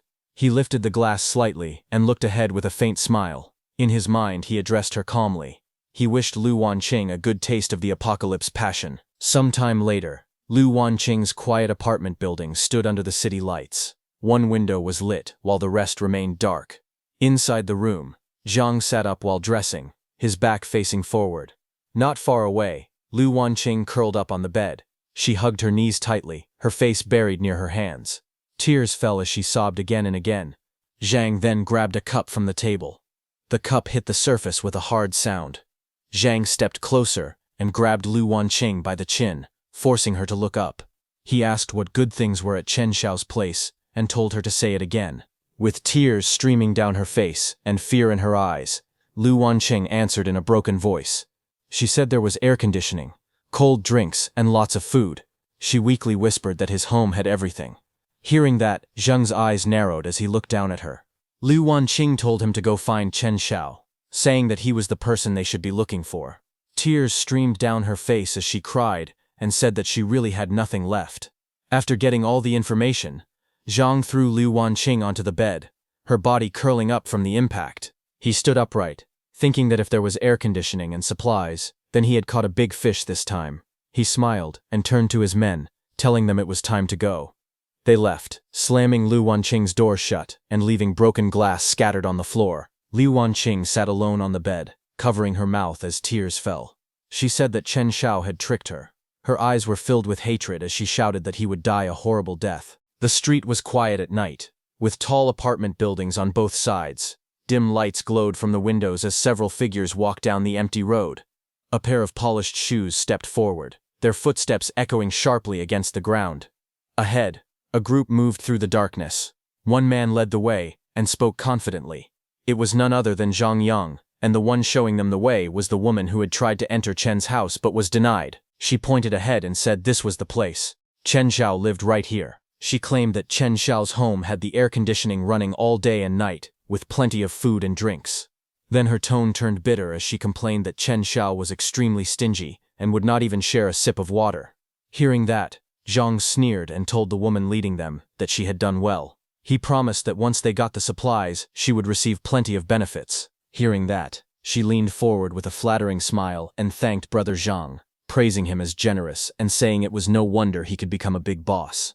In her mind, she imagined that when she went to Chen's house with Boss Zhang, Chen would immediately drop to his knees and beg desperately. Chen would cry that he was wrong and plead for his life. And to save himself, Chen would say that from now on his home would belong to them and he would live wherever they wanted. That woman smiled coldly and muttered that this time she would see just how arrogant Chen Xiao could still be. Boss Zhang's whole group arrived at Chen's house. They stopped right in front of it as Zhang looked up toward Chen's apartment. He touched his chin, sweat on his face, and narrowed his eyes. He sensed something strange and said that Chen had something going on. So he stayed behind and had two men go ahead to check, holding their weapons. One man stepped forward eagerly and shouted that he would kick the door down for Brother Zhang. He rushed ahead and lifted his foot to strike.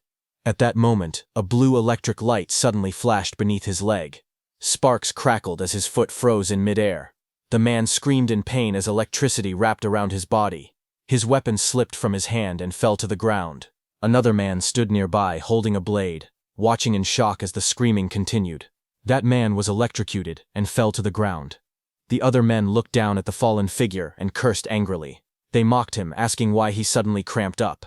Blue electricity continued to crawl over the fallen man's body as he lay spread out on the ground. His fingers twitched as he tried to move. Just as those two men grabbed the clothes of the man lying on the ground, the electric current surged again. Both of the guys were hit by the powerful electricity. They screamed loudly, begging for help as the lightning wrapped tighter around their bodies. Seeing that, the others froze in place. Their faces stiffened as they stared ahead, unable to understand what was happening. Just then, above them, a small loudspeaker slid out silently from the rooftop. The group looked up together. Their expressions turned blank, eyes wide with shock. No one spoke as confusion filled their faces. The loudspeaker suddenly activated, and Chen's cheerful voice echoed through the night, repeating words of blessing about good luck, joy, love, and prosperity spreading in all directions. The message continued to play again and again, its tone calm and festive, completely out of place in the tense night. At the same time, blue electric light burst out across the ground. Lightning surged violently and wrapped around those three men. Their bodies were thrown into the air as the current struck them hard. Painful screams filled the air. One man cried out in agony as electricity coursed through his body. The sound of electricity crackling drowned out everything else. Zhang cursed loudly in fear and anger as he staggered back, barely keeping his balance. Others rushed forward with weapons in their hands, but their steps faltered when they saw the lightning spreading across the ground. Blue electric arcs crawled along the surface like living snakes, blocking their path. A system notification popped up right in front of Chen, saying it detected intense negative emotion. Shock increased by 45, then 36, and then 22. Far away from the chaos, inside his quiet room, Chen leaned back comfortably in a chair. His legs rested casually, and he held a remote control in one hand. On the screen in front of him, the scene outside played clearly, showing the attackers being struck by electricity. He watched calmly, his expression relaxed. With an amused tone, he spoke softly. He commented that their luck was actually not bad. He pointed out that one of them had stepped directly onto the protective electric grid with a single foot. Zhang stepped forward angrily, gripping his weapon tightly. His face twisted with rage as he shouted at Chen Shao, telling him to stop playing tricks. He said that paying back debts was a matter of principle. He demanded that Chen Shao return the money, so everything could be settled. The woman beside him immediately echoed the accusation. She pointed at Chen Shao and shouted that he clearly had money to renovate his place. With a sneer, she questioned how Chen Shou's parents had raised him. The group glared upward, their anger burning hotter by the second. Inside the apartment, Chen Shao sat calmly in a chair. His posture was relaxed, one leg crossed over the other. He held a green popsicle loosely in his hand, his expression composed and cold. The noise outside did not disturb him at all. He spoke in a steady voice. He addressed Brother Zhang directly, and stated that the market price of his apartment was 4 million.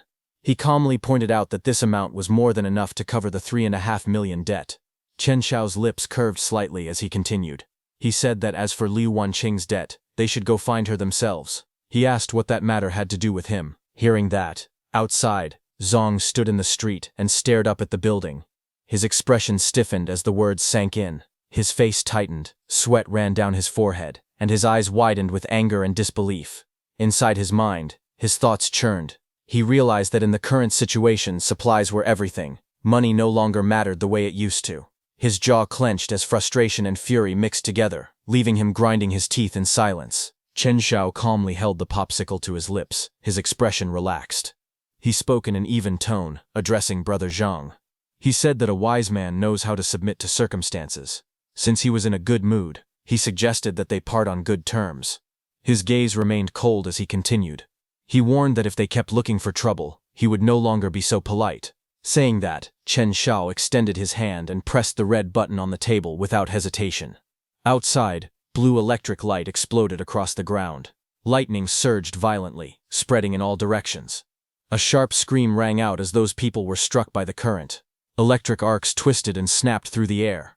One of the men cried out desperately, shouting that he could not hold on anymore. His body convulsed as the electricity wrapped around him, bones visible through the glowing blue light. Red system panels appeared in the air, flashing warnings, saying that intense negative emotions had been detected.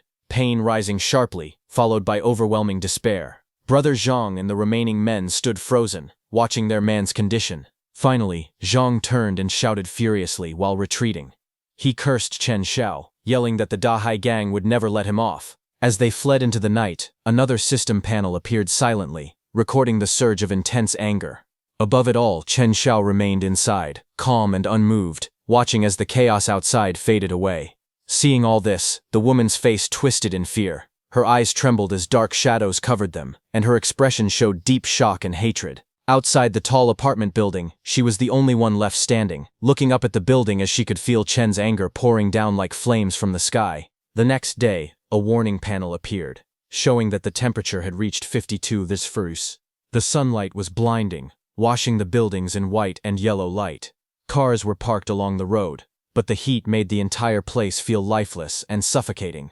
Inside the apartment, Chen Xiao lay casually on the sofa. He held a bowl of food and ate calmly, saying that it felt refreshing. On the television, a news broadcast played. The reporter warned that recently, many people had died from heat stroke. Citizens were advised to avoid going outside as much as possible. A temperature chart on the screen showed the heat continuing to rise, marked again at 52 tols. While Chen was watching the news, his phone suddenly vibrated on the table beside him. Chen Xiao turned his head slightly and looked toward the phone. His phone screen was filled with messages from the homeowners group. One message after another appeared, all calling his name. The woman from before accused him of being inhuman, saying he had food, water, and air conditioning, while elderly people and children were dying from the heat. Another message followed, calling him selfish and unfit to be a neighbor. More people joined in. Someone said that in extraordinary times, resources must be shared, or else he was no different from a murderer. Another message said they were about to die from the heat and demanded to know if he felt any shame at all. Someone else directly told Chen Xiao to come out and give everyone an explanation. Chen Xiao calmly lifted a glass of water and took a sip. His expression did not change. With his other hand, he casually slid his finger across the phone screen, scrolling through the messages without haste. As the messages continued to pile up, system panels appeared one after another. One panel showed that intense jealousy had been detected. Another panel followed immediately, reporting even stronger anger. Then suddenly, a larger red system window appeared, announcing that the total negative emotion value had exceeded 1,000 and that rewards were being calculated. Chen Xiao stood in front of the open refrigerator, looking at the neatly stored food inside. The shelves were filled with fruits, drinks, and packaged items. Everything was well organized and clearly abundant. He raised his phone and took a photo of the refrigerator, capturing everything inside. Then he sent that photo of the full refrigerator to the homeowners group chat. A message was sent along with it, stating that his stockpile was indeed quite large, and that anyone who wanted some could sign up. Almost immediately, replies flooded in. People rushed to respond, asking him to share a little. Someone begged him to send food to an elderly aunt, whose legs were not in good condition. Another demanded water first. More people quickly typed that they wanted to sign up. Chen Xiao looked down at his phone and typed another message. He clearly stated that he was not running a charity. If anyone wanted supplies, they had to exchange something of equal value. Otherwise, there would be no deal. He added that he refused freeloaders. The moment the message was sent, the tone of the group changed. Angry replies appeared. One person shouted that Chen Xiao was selfish and told him to hurry up and share the supplies if he wanted to be considered a good neighbor. Another accused him of revealing his true nature, claiming that refusing to save the dying would bring him karma sooner or later. Someone else threatened him, saying that if they starved to death he would not have it easy either. After sending that message, Chen Xiao leaned back on the sofa, his head tilted slightly upward. His phone slipped from his loose hand and rested near his fingers. An apple lay beside him on the table, untouched. But suddenly, his eyes opened. A sharp light flashed across his red pupils as he focused. His expression changed from calm to alert. A glowing system panel appeared in the air before him. The panel announced that the negative emotion value had reached 3,000. Another line followed, stating that a skill upgrade had been obtained. Spatial cut, beginner. A second panel appeared right after. It explained the effect of the skill. A microscopic rift could be created in the air, cutting anything it touched. The range was limited to within 3 meters. Chen Xiao sat up slightly and looked at the blue transparent panel floating in front of him. He quietly repeated the skill's name, testing the words in his mind. He then looked at the table. The apple sat still under the light. Chen Xiao raised his hand. His fingers spread as if gripping something invisible. A thin glowing line appeared in the air, sharp and silent. In the next moment, the apple was cleanly split in half. The cut was smooth, as if it had been sliced by an unseen blade. The two halves separated and fell apart neatly. Seeing that, Chen Xiao stood up, his movements light and controlled. His red eyes shone faintly as he looked at the result. A small smile formed on his face. To him, this was no longer just survival. Things had finally become interesting. At the same time, outside on the street, streetlights cast a warm yellow light onto the road. Parked cars lined both sides, while one red off-road vehicle moved slowly down the center of the street. A pair of red high heels stepped onto the ground. It was Lin Wancheng. She stepped forward. She wore a black dress that hugged her figure, with a sheer black shawl hanging loosely from her arms. Her expression was calm and cold as she looked ahead. Behind her, the red off-road vehicle door opened. Two men in black suits and sunglasses stood on either side of the open door, guarding it silently. Inside the vehicle, Liu Yang leaned back in his seat. He held a cigar between his fingers, smoke curling into the air. His eyes were sharp and calculating as he watched from the shadows. He stepped out as Zhang appeared there. Liu Yang spoke, asking little Zhang if the Chen Sao they mentioned lived here. He asked while pointing at the building ahead. Zhang reported calmly to Liu Yang that Chen Sao lived in the innermost building. Liu Yang listened without changing his expression. Smoke drifted from his mouth as his eyes narrowed slightly. He suddenly grabbed Lin Wanqing's back, surprising her. She turned in shock and looked at him. Liu Yang turned toward her with a grin. Holding the cigar between his fingers, he spoke casually. He said that Chen Xiao used to be her man. He added that he was now leading a team to raid Chen Xiao's home and asked whether she would feel heartache about it. Lin Wanqing leaned closer to him. Her hand pressed against his chest as she looked up at his face.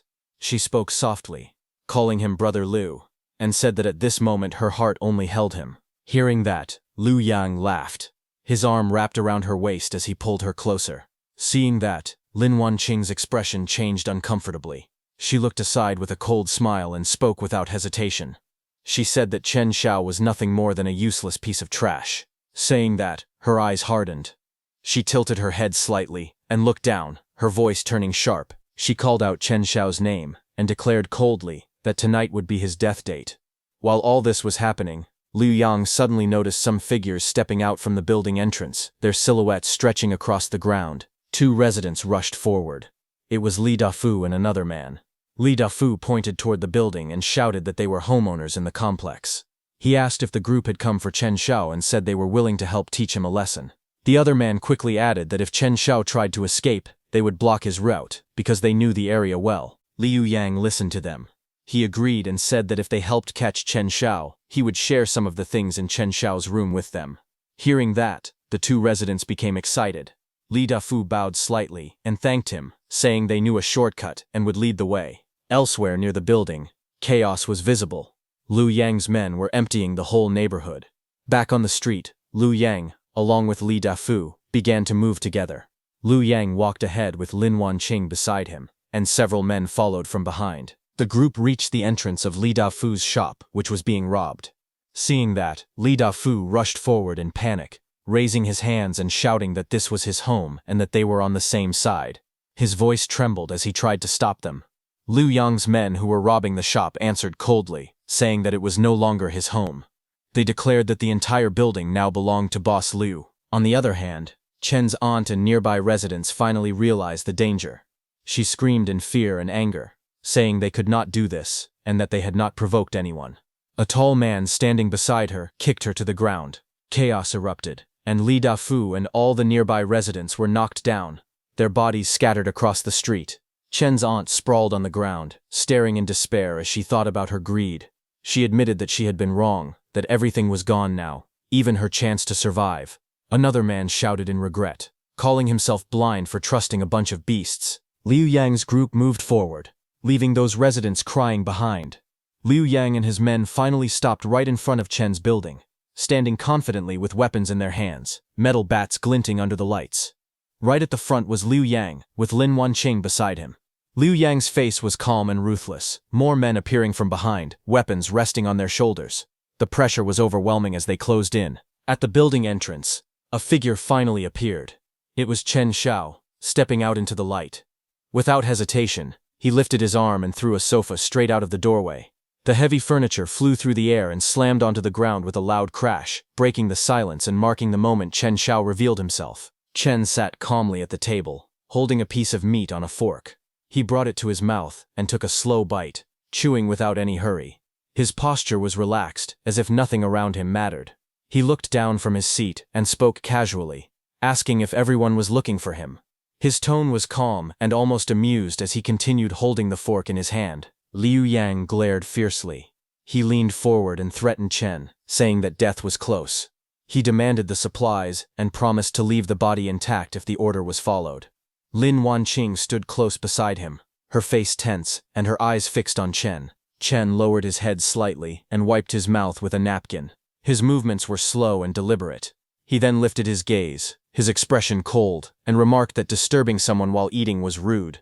Hearing that, the air suddenly became heavy. Liu Yang grew furious upon hearing Chen's words. He pointed at Chen and shouted angrily, ordering his men to cripple him. Several figures rushed forward at once. Weapons were raised. Clubs, blades, and a spiked flail swung through the air as they charged. Chen moved and dodged the first man's punch. The second attacker rushed in from the front, but in the next instant, Chen stepped forward and slammed him into the ground. The pavement cracked under the force. Another man leapt in from above, swinging his spiked flail down, but Chen turned sharply. With a powerful kick, he sent the attacker flying. The man's body spun through the air before crashing hard onto the ground. That attacker was struck mid-charge and thrown backward, his body skidding across the street. Suddenly, an axe came toward him, cutting through the air with a sharp, cold gleam, slicing forward at terrifying speed. It was a man with short hair who lunged aggressively at Chen with the axe. His face twisted with rage as he brought it down. Seeing this, Chen thought that they were forcing him to use a special technique. Suddenly, a cylindrical object fell right in front of him. The object tumbled across the ground, rolling to a stop near Li Yang's group. Li Yang and his companions froze for a split second. Their eyes widened as they noticed the object. Before anyone could react, a blinding flash erupted. A violent explosion burst outward, engulfing the area in smoke and light. The shockwave expanded rapidly, swallowing the street as debris and dust filled the air. When the smoke rose, everything was obscured. The battlefield vanished behind thick clouds. Liu Yang raised his arm to cover his mouth and nose as he coughed hard. His eyes narrowed as he shouted loudly that it was tear gas. He warned the others that Chen had a helper and ordered everyone to retreat first. Inside the smoke, Chen moved quickly. He leaped forward and jumped out of the smoke. Just then, a voice came from Chen's side. Chen turned his head toward a shadowed figure leaning against the railing. The figure spoke calmly, saying that the trouble caused was not small, but added that Chen's skills were indeed not bad. Chen faced the speaker directly. His expression was cold as he asked why the other person was here. From the darkness, Mukong stepped forward. With a faint smile, he asked if Chen still wanted guns, saying that he had good goods available. After Liu Yang and his men left, Chen took out some water for Mukong. Mukong looked at the box of bottled water and got very excited. He said that drinking ice water at a time like this meant Chen was living a very comfortable life. Chen calmly placed the box on the table and handed one bottle to Mukong, saying they should talk. He asked why Mukong had come here when this area was not his territory. Mukong casually reached out and grabbed the bottle of water. He said that Liu Yang's men had been stealing his business recently. Because of that, he had been watching Liu Yang for days. When he saw him come this way, he followed to take a look. He did not expect that Liu Yang was actually coming for Chen. While speaking, Mukong glanced at the stack of bottled water beside Chen. He pointed out that supplies had been scarce for a long time, yet Chen had a large stockpile here. He said that this kind of stock could not be gathered without special channels. Chen's eyes narrowed as he listened to Mukong. His expression turned cold, and he asked Mukong what he was trying to say. Mukong smiled and spoke calmly. He said that he was not trying to pry into Chen's supplies. He explained that Liu Yang had recently stockpiled a large amount of purified water, and he wanted to cooperate to get that water. He leaned closer to Chen and said that he was familiar with the layout of Liu Yang's underground business. He said that Chen only needed to find a way to get the water. Once it was taken, they could store it here first, and Mukong would handle selling it later. Hearing that, Chen also thought that as the temperature kept rising, water resources had truly become valuable currency. After a moment, he finally spoke and said that cooperation was fine. Hearing that answer, Mukong froze in place, his eyes widening in shock as he did not expect Chen to agree so easily. But before he could say anything, Chen spoke first and said that the profit would be split 9-1. He would take 9 parts, and Mukong would only get 1. Hearing that, Mukong frowned and replied sarcastically, saying that if it was 9-1, Chen might as well rob him directly. At that moment, a system notification appeared, showing that a strong negative emotion had been detected from Mukong, with shock increasing by 40 points. Chen waved his hand and told Mukong that if he was not willing, then there was nothing more to discuss. Hearing that, Mukong quickly grabbed Chen's leg and changed his tone, suggesting an 8-2 split. He said 8-2 should be fine, and complained that he also needed to eat and survive. At this point, he basically started begging loudly, tears flowing as he acted pitiful. Inside his mind, he thought that Chen was very confident, and must have a hidden trump card. He felt that apart from him, there was no one more suitable to cooperate with. After thinking for a moment, Chen finally agreed. He said that 8-2 would work. However, he added another condition. In the future, if any new goods were obtained, he would get the first pick. Whatever he left behind would be sold by Mu Chang. Mu Chang finally gave in and admitted defeat. He said that Chen wins. After the agreement was confirmed, Chen told him that the next step was to figure out the stronghold structure and how the personnel were arranged. After a few hours, they arrived at Liu Yang's base. Pointing ahead, Mu Kong told Chen that the place ahead was Liu Yang's stronghold. The trading area was located at the front. People who lacked water either paid money for it or exchanged other items. Inside the stronghold, several armed men patrolled the area with weapons in their hands. There were also many women who had been captured. They were forced to provide so-called special services for the upper management. One woman in a red dress was brought forward while men surrounded her, watching closely. It was Lin Wancheng. She stood alone in the factory area, covering herself as many men looked at her with lust in their eyes. Fear was clear in her eyes as the lights from the machinery glowed behind her. Mu Kong then pointed to the back area of the compound. A large water storage tank stood in the open space. Mu Kong told Chen that the water storage area was located in the back, but the exact position was still unclear. After hearing all that, Chen explained the plan calmly. He said he would sneak inside first to investigate. He told Mu Kong that once the signal appeared, he should create chaos at the perimeter to draw away the main guards. Hearing this, Mu Kong was shocked. He asked how Chen planned to move the water alone if he went in by himself. Chen jumped and told Mu Kong calmly that he had his own methods. He then leapt through the air, landing near stacked containers inside the facility. Armed guards patrolled the area, unaware of what was about to happen. Chen changed his clothes and walked forward inside the compound, covering his mouth casually as he moved. Suddenly, a guard noticed him and raised his weapon. The guard shouted, telling him to stop. He said that Chen looked unfamiliar and demanded to see his identification. The situation immediately became tense as Chen was stopped inside the restricted area. Chen took out a paper and told the guard that Boss Liu had sent him to count the water stock. He showed his card as proof. Hearing that, the guard laughed and said that counting water stock sounded fake. He asked if Chen was trying to trick a child. As he spoke, the guard raised his weapon and pressed it closer, clearly not believing him. At that moment, a system notification appeared, stating that negative emotion had been detected and mockery points were gained. Seeing that, Chen remained calm. He placed his hand on the guard's shoulder and thought that before he had only used his spatial cut to slice apples, but today he would cut something different. In the next second, Chen moved. A sharp spatial slash flashed through the air and struck the guard. The guard's eyes widened in shock as the attack hit him. He let out a painful cry and collapsed to the ground, unable to stand. The guard's expression twisted in agony as blood sprayed out. He cried out in pain and fell motionless on the ground. Another system screen appeared, detecting strong negative emotions, horror and pain. Hearing the commotion, a second guard rushed forward with a gun. Seeing the first guard's body on the ground, the second guard shouted angrily. He aimed and fired, bullets flashing through the dark. Chen twisted his body, dodging the bullets, and swung the green spatial blade again. The attack cut through the air and reached the guard.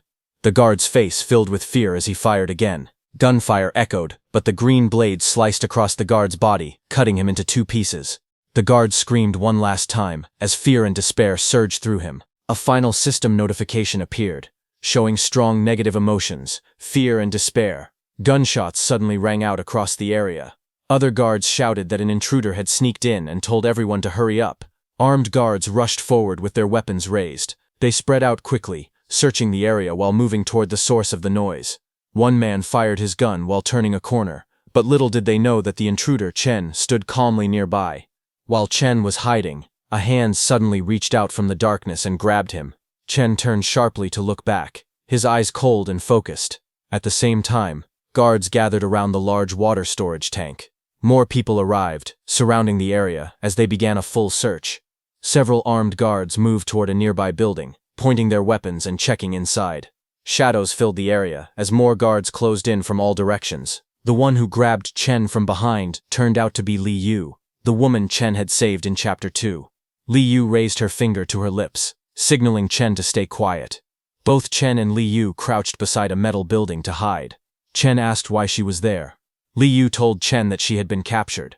She then asked if he had been captured too.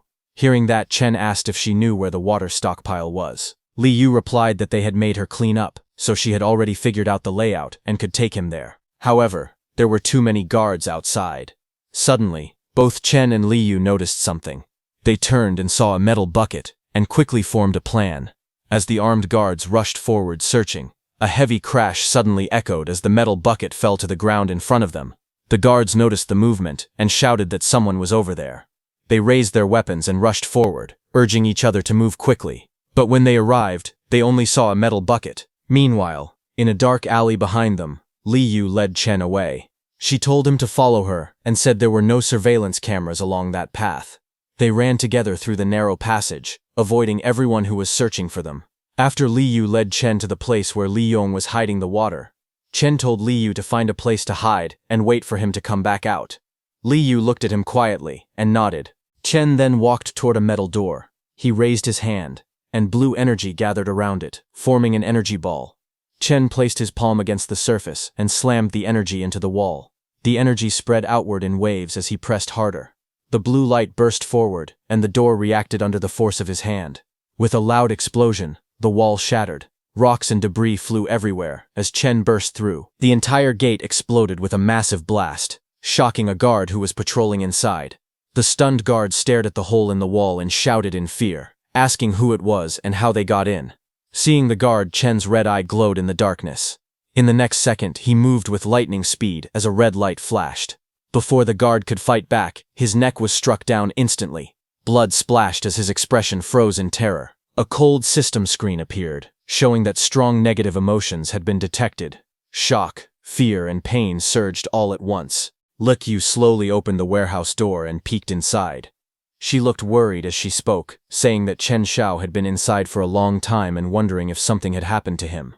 Suddenly, a loud explosion shook the place. Flames and debris burst out, and rocks flew through the air.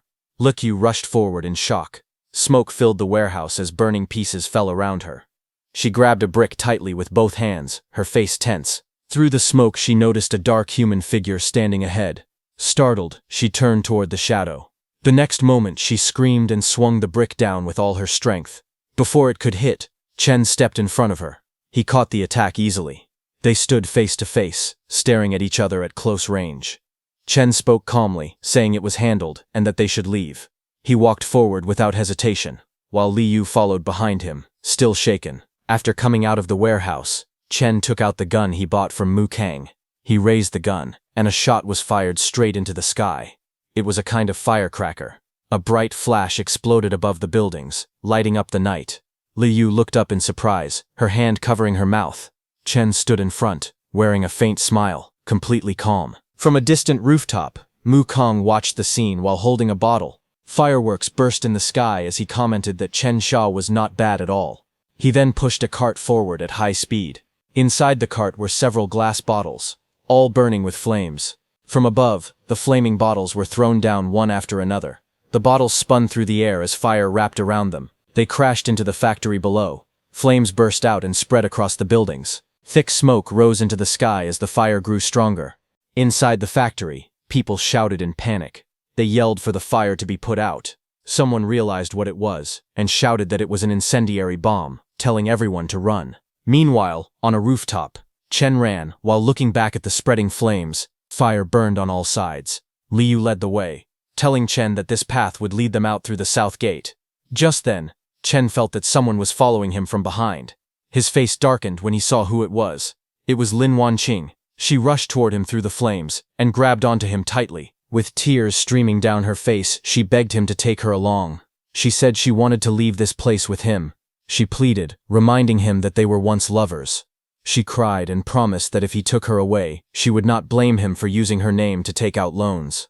Her voice trembled as she begged again and again. Hearing that she wouldn't blame him, Chen Xiao looked down at her without warmth. He let out a quiet laugh and told her that she did not understand the situation at all.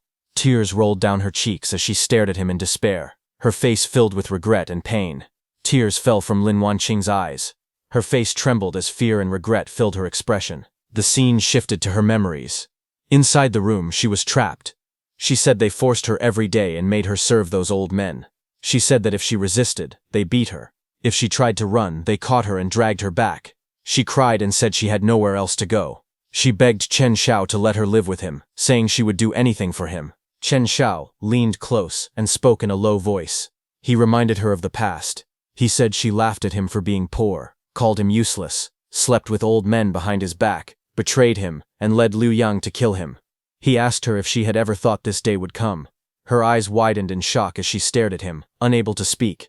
Chen remembered his past life, where he was lying on the ground, pierced by metal rods, while Lin Wanqing and her lover stood around him in the red-lit darkness. Remembering all that, Chen felt cold and heavy. In his mind, he asked her that in the past life where she had betrayed and killed him, if she had ever thought this day would come. Scenes from the past appeared in his mind again. She had held a blade and hurt him while others watched. Blood stained his body as he screamed in pain. That memory was clear and cruel. In the present, Chen moved. He kicked her away without hesitation. Lin Wanqing fell hard to the ground, her acting exposed. He looked down at her and said her performance was still terrible. He turned his back on her and told Li Yu to leave with him. Li Yu hesitated, shocked, then followed as he walked away toward the burning factory. Lin Wanqing sat on the ground, watching them leave. Rage filled her face. She clenched her teeth and shouted his name, calling him ruthless. She declared that if she was not allowed to live, then she would make sure no one else lived easily either. Her anger burned as fiercely as the flames behind her. Chen's system screen suddenly appeared, showing that an intense negative emotion had been detected. The hatred level surged to an extreme value. On the other hand, inside the burning warehouse, Boss Lu shouted in panic, asking where the water was and whether the water was safe. The large metal door burst open. Boss Lu rushed in from outside with his men, holding guns as flames and smoke spread around them. Boss Lu looked around, but there was no trace of the water he had hidden. On a cracked wall, a message was written in red, warning Boss Lu that this time only his water had been taken, but next time his life would be taken instead. Boss Lu stared at the message in shock and fury. Veins bulged on his face as he shouted, demanding to know who had done this. A system screen suddenly appeared, showing that an intense negative emotion had been detected. The hatred level rose extremely high. Just then, Lu Wanqing collapsed on the ground in front of him, crying. She said it was Chen Xiao. She claimed she tried to stop him, but he injured her and insulted Boss Lu. She got close to Boss Lu and continued speaking, saying that Chen Xiao called him trash and said he was unworthy of owning these resources. She hugged Boss Lu and said that Chen Xiao wanted to kill all of them. She was clearly making Boss Lu angry at Chen, and it worked. Boss Lu's face twisted in rage. He clenched his fist and shouted for everyone to follow him to the south gate and kill Chen Xiao. At the south gate, some open barrels lay scattered as sparks fell to the ground. Chen calmly commented that it was quite a commotion. Mu Kong asked Chen to explain what had happened. Right in front of them, Boss Lu stood alone with his men, his expression dark and angry. Chen Xiao stood calmly, holding a burning torch in his hand. He looked relaxed and even smiled, saying Boss Liu had arrived quickly. Boss Liu pointed forward and roared, ordering his men to go and get Chen Xiao. Several men rushed forward, gripping knives and weapons as they charged through the fire. Seeing them coming, Chen threw his burning torch toward the barrels, which were filled with explosives. They immediately caught fire and exploded, creating a firewall between Chen and Boss Liu's men. The flames surged higher, blocking the way. Seeing this, Boss Liu grew more and more furious. He shouted Chen Xiao's name loudly, swearing that he would kill him. A system notification appeared in front of Chen, showing that intense negative emotion, hatred, had been detected. Chen Xiao smiled and thanked Boss Liu. He said he would take these emotion points and signaled that he would kill Boss Liu. Seeing that Boss Liu grew even angrier, another system notification appeared, stating that negative emotion points had reached 3,000 and a new skill, Spatial Barrier, had been unlocked. After escaping from there, the scene shifted to Chen's house. Loose papers drifted through the night as Chen's building stood quietly, one window still glowing with light. Inside, Mu Kong laughed loudly while holding a glass of drink. He shouted, telling Chen that what just happened was too awesome. He joked that old dog Liu was probably tearing his house apart in rage right now. They were at the dinner table, and a hot pot was set on it. Meat slices, vegetables, and bottles were neatly arranged. 3 people, Chen, Mu Kang, and Li Yu sat together, eating as if nothing serious had happened. Li Yu looked at Chen Xiao while serving food. She thanked him sincerely. She said that if it were not for him, she did not know how much longer she would have been trapped in that terrible situation. Chen Xiao looked at her calmly and replied that they were old classmates, so there was no need to be so polite. Liu lowered her eyes and spoke softly. She said it was not just about manners. She said Chen Xiao made her feel that there were still people in this world worth trusting. Hearing that, Mu Kang smiled and teased them. He said the hero saves the beauty move was very impressive. Then he leaned closer to Chen Xiao and asked him directly how he did it. He pointed at the water bottles around them and asked if emptying the entire reservoir alone was some kind of magic. The view widened, revealing countless large water bottles stacked everywhere. The scale was shocking. Chen Xiao answered calmly. He said he had his own ways. He then told Mu Kang to focus on thinking about how to safely sell such a huge amount of water. Hearing that, Mu Kang got shocked, completely stunned by what he was hearing, as he had completely forgotten about this. Chen then turned to Li Yu and asked her another question. He asked why there was no news about her after junior high graduation. Li Yu lowered her head and answered slowly. She said that after graduation her family had accidents. Her expression darkened. In her mind, a memory surfaced. One day, when she returned to her house, she called out for her parents, but what stood in front of her was a dark door filled with blood. With a heavy heart, Li Yu finally revealed the truth. She said her parents went missing at the same time. Hearing that, both Chen and Mu Kang fell silent. They listened without interrupting, their expressions turning serious. Just then, suddenly, heat and smoke filled the room. Flames rose outside the building, shocking them completely. All three of them rushed to the window and saw the streets below burning. Mu Kang stared in shock, shouting that it was on fire outside. He couldn't believe his eyes. They looked through the CCTV Chen had placed around his building. On the television screens, chaos appeared. People were trapped, and a voice cried for help, begging someone to save the children. Seeing that, Mu Kang's anger burst. He slammed the table and shouted that this was Boss Liu doing. He accused him of trying to drive everyone to death. Chen and Li Yu stared at the burning scene in shock. Liu came to Chen and asked quietly if they should do something, but Chen didn't say anything. He watched the flames spreading everywhere. Innocent people screamed for help. They reached out desperately, begging to be saved, but seeing them, Chen remained calm.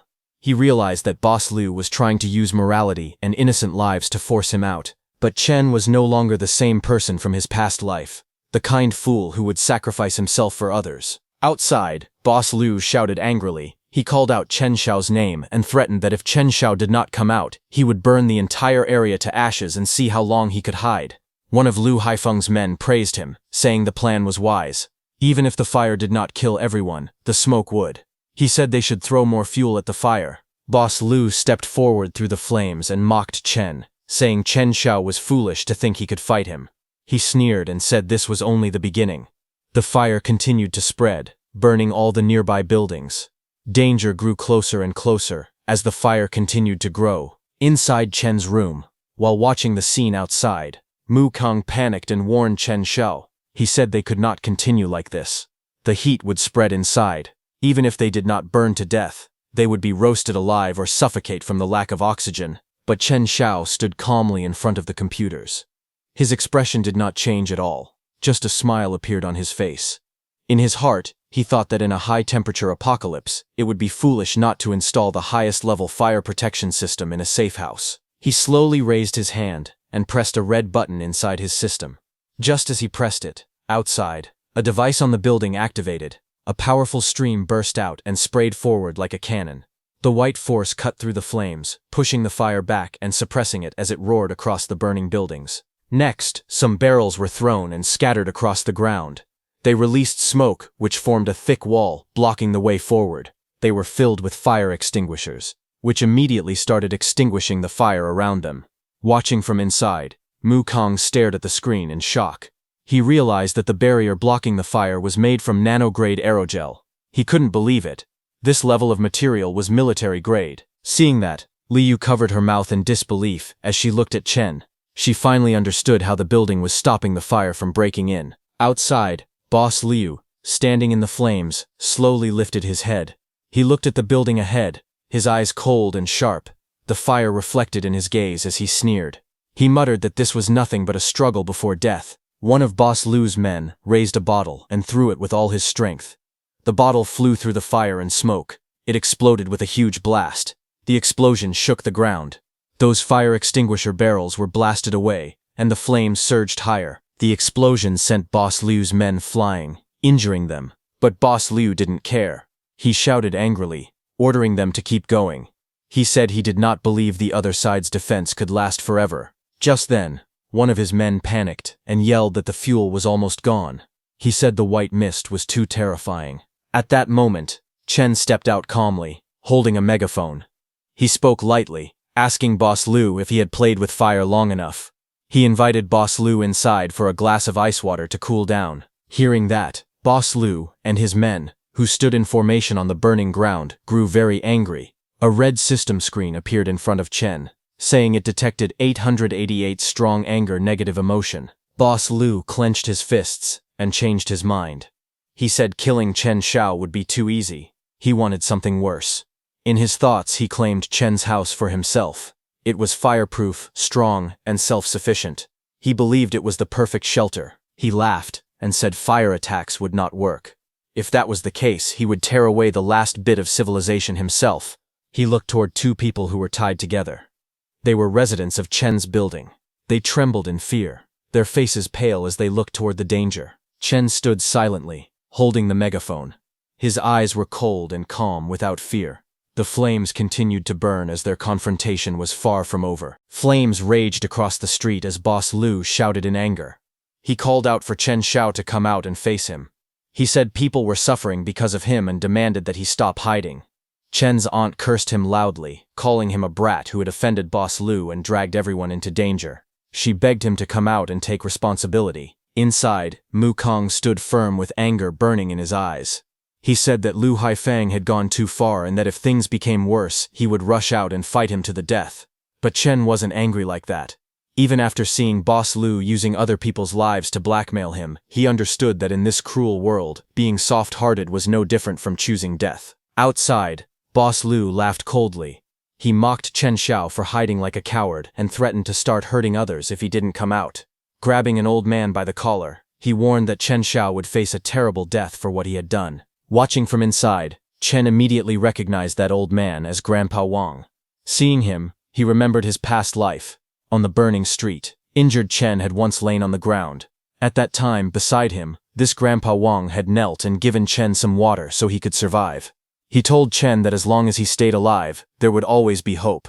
Remembering the past where Grandpa Wang helped him, Chen decided to do the same thing.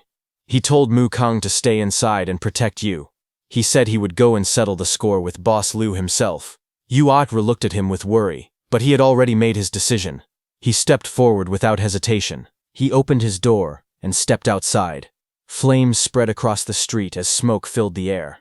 Chen walked through the burning surroundings and spoke loudly, telling Boss Lu that the grudge was between him and Chen alone.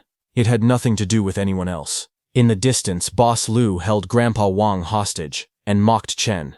He sneered and asked if Chen Xiao had finally come out of hiding. He laughed and said that if Chen Xiao wanted to play the hero, he should first pay back the money, hand over the water, and then leave his life behind. Only then might he consider letting the others go. Hearing those words, Chen repeated them softly with a faint smile. He asked if Boss Lu really thought he wanted to play the hero. Chen declared loudly that he had no interest in that. Hearing this, Boss Lu became confused. Chen looked at Boss Lu without fear and said that fighting and killing were boring and that it only damaged one's karma. Then he suggested another way to settle things. He said he had heard that Boss Lu used to run a casino, so he proposed solving the conflict using the method Boss Lu was best at. He suggested making a bet. Chen Xiao said that if Boss Lu won, everything he owned would belong to him. But if Chen Xiao won, Lu had to release Old Man Wang and leave the area immediately. Hearing this, Liu laughed loudly and agreed to the bet. He took out the gambling cup and accepted the challenge without hesitation. Liu declared that they would bet on the size of the points. One round would decide life or death.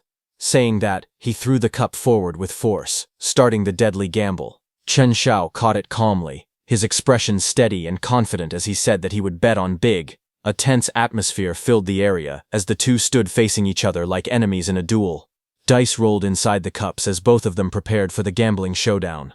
Boss Liu shook the cup confidently, his arm swinging with force. At the same time, Chen stayed calm and steady, showing no fear as he shook his own cup. They glared at each other fiercely, neither willing to back down. Both of them then moved even more fiercely, shaking their cups from all directions and leaving no gap. Then at the same time, both slammed their cups onto the table, ready to reveal the result. But before revealing, Boss Liu pressed a button hidden in his cup. A mechanism moved inside his cup, and all the dice turned, showing sixes. Boss Liu smirked as he lifted his cup first. 3 sixes appeared on the table. His followers instantly cheered loudly, shouting that their boss had won.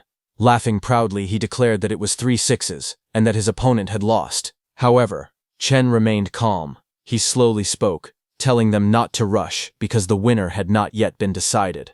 As he said that, Chen used his space cut skill to split all 3 dice into pieces. Chen then lifted his cup, revealing the broken pieces of the dice underneath. Seeing that, Boss Liu and his men were shocked. Chen said that Boss Liu's dice did not seem very good. Chen's neighbors, who were Boss Liu's hostages, stared in shock as the dice broke cleanly in half. Chen then counted the total points again, and it came out to 21, higher than Boss Liu's supreme roll. Boss Liu stood frozen in disbelief. With a calm expression, Chen looked at Boss Liu and declared that he had lost. He ordered him to release the captive immediately. Boss Liu tried to speak but couldn't find anything to say, and that angered him. Boss Liu shouted, asking Chen how dare he cheat in front of him. A system notification suddenly appeared beside Boss Liu, showing that strong negative emotions had been detected. Chen gained 500 anger points. Furious, Boss Liu cursed and rushed forward, yelling at Chen to go to hell. He pulled out a knife and charged straight at Chen with murderous intent. Not far away, the captives watched with fear. They trembled as Boss Liu aimed at Chen. Meanwhile, Chen remained calm. A faint smile appeared on his face as he thought that it was just in time to test his new skill. Boss Liu lunged forward with the knife raised high, aiming to strike Chen down. The blade flashed under the dim light as he attacked without hesitation.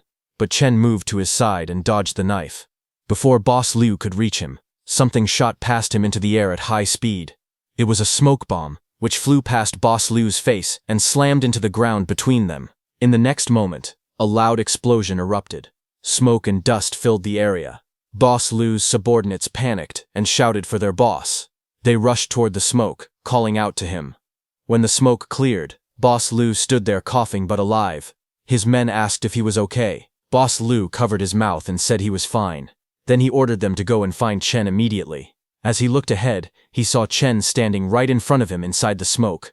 Boss Liu pointed and told his subordinates that Chen was up ahead. Immediately, his men aimed their guns and began firing into the thick smoke. Boss Liu shouted angrily, ordering them to beat Chen to death without mercy. But suddenly, an energy slash came and cut down a man standing beside Boss Liu.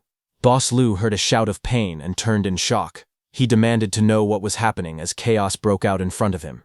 In the next moment, one more man standing in front of Boss Liu was struck by that energy attack and thrown aside. Seeing his men cut in half, Boss Liu just stood there with a knife in his hand. Through the smoke, Chen stood calmly, completely unharmed. Not a single scratch was on him. He remained standing there without fear. Boss Liu clenched his weapon and yelled that he didn't care how strong Chen was. He declared that there was no way Chen could dodge the next attack. With rage in his eyes, Boss Liu fired a missile with a rocket launcher, telling Chen to die. As the missile shot forward, Boss Liu declared that Chen's inheritance belonged to him alone. At that moment, a blue barrier formed around Chen as a system notification appeared, announcing that a spatial barrier had been activated. The missile slammed into the barrier with tremendous force, but it could not break through. The impact shook the surroundings, yet Chen Xiao remained standing calmly inside the barrier. The missile cracked and began to break apart. Boss Liu stared in shock. He could not understand what was happening. Even after the missile struck, it failed to harm him. Boss Liu couldn't believe his eyes that Chen could actually block a missile. Chen Xiao stood there quietly, looking down at them without fear. With a faint smile, he spoke calmly. He asked Boss Liu if he really wanted to lose in front of so many people. Then he coldly asked if Boss Liu wanted to go back on their bet. The next second, Chen used his space cut skill and sliced the missile into pieces in mid-air. As the missile fell to the ground, Chen walked toward Boss Liu with a calm face. Seeing him coming, Boss Liu became scared. The rocket launcher fell from his hand after he saw what Chen did. Chen picked up a knife from the ground and told Boss Lu that since he didn't even have a decent knife, he was not worthy of negotiating terms with him. Seeing Chen, Boss Lu realized that something was wrong. There was definitely something fishy. Chen looked at Boss Lu with a cold expression and said that he had looked for trouble with him time and time again, repeatedly challenging his bottom line. So this was the time to settle their score. Hearing that, Boss Lu felt a chill as he realized the situation was turning against him. In his heart, Boss Lu thought about the losses and how fighting further would only hurt him more. He began to consider that Chen's Safehouse and abilities were too valuable. He thought it was better to recruit Chen, so that he could earn back his previous losses with interest. He quickly changed his attitude and forced a smile. Sweating nervously, he said it was all a misunderstanding and suggested that they could be friends after the fight.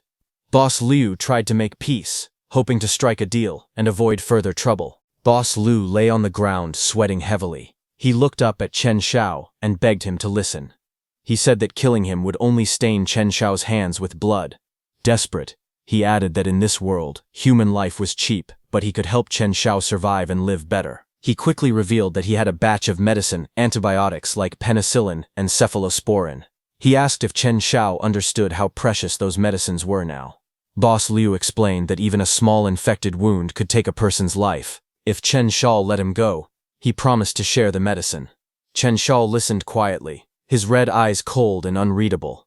After a moment, he calmly said that in times like these, antibiotics were indeed valuable, like real currency. Then he leaned closer and told Boss Liu honestly that he had far more supplies stored than he could imagine.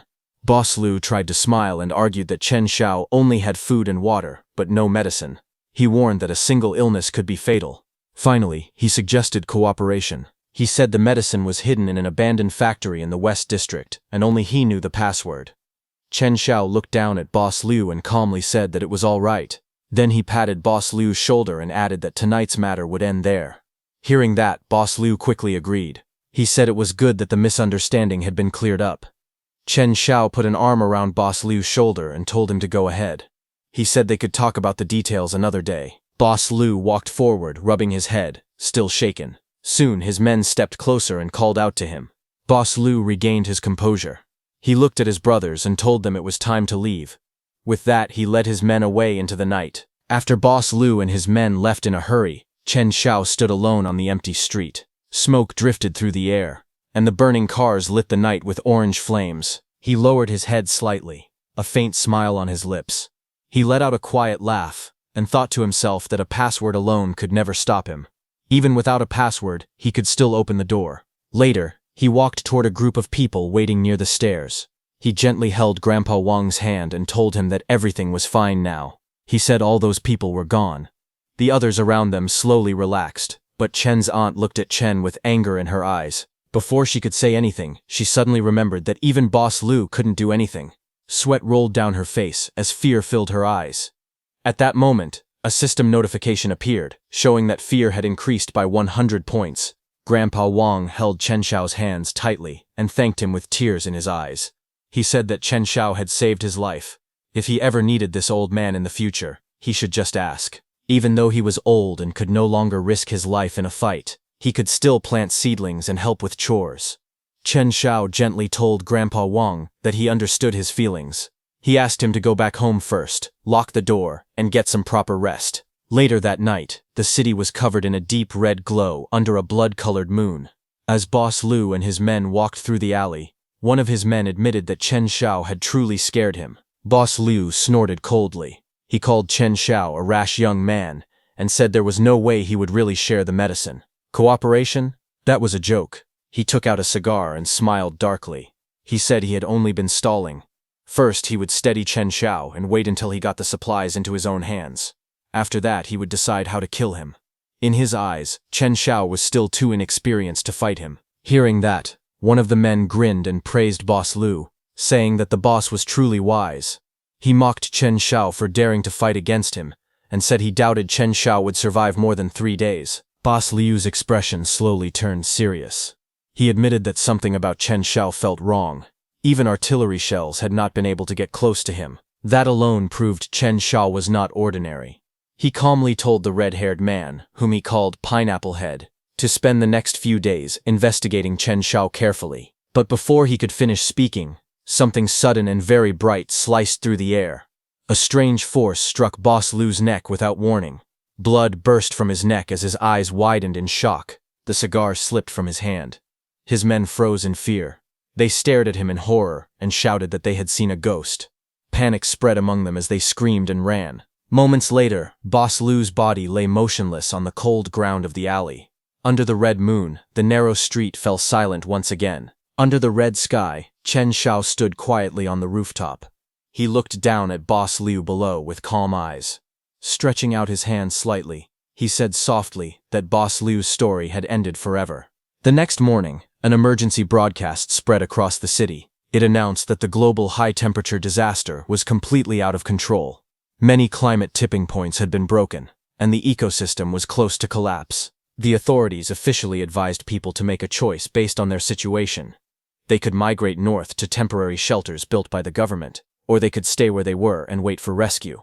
The broadcast repeated that this was not a drill. Standing in front of the window, Chen Shao listened silently.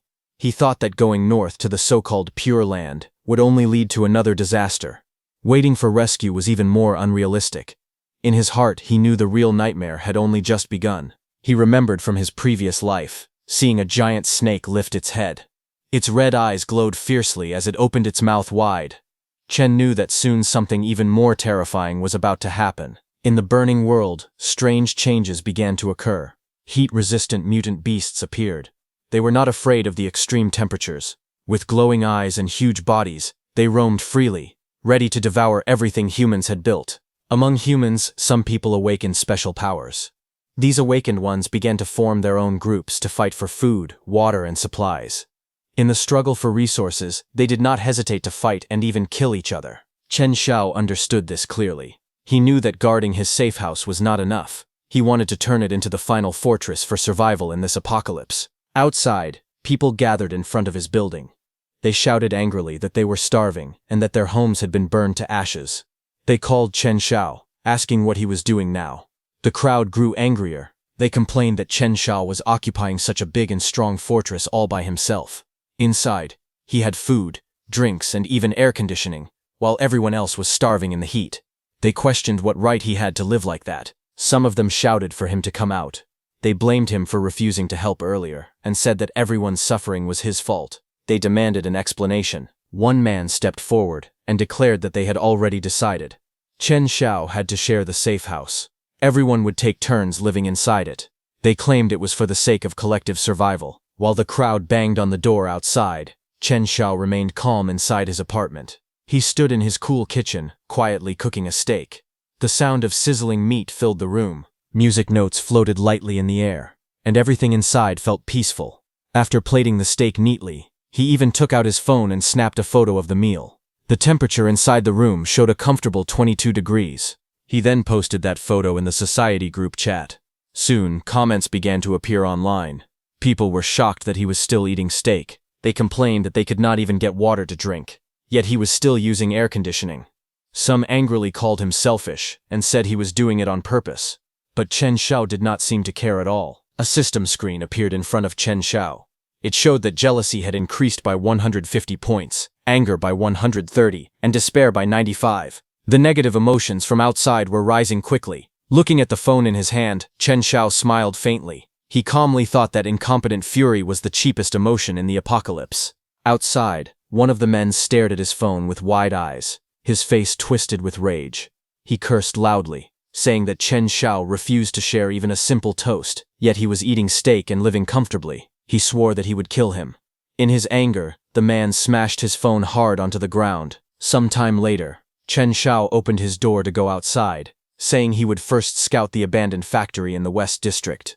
But just as he stepped outside, the hot wind blew fiercely against his face. Chen blocked it with his arm as the scorching heat filled the air. Sweat slid down his face because of the intense temperature outside. Just as he looked ahead, a sharp blade suddenly flew toward him at high speed, cutting through the air. Chen Shao's eyes narrowed slightly as he sensed the danger.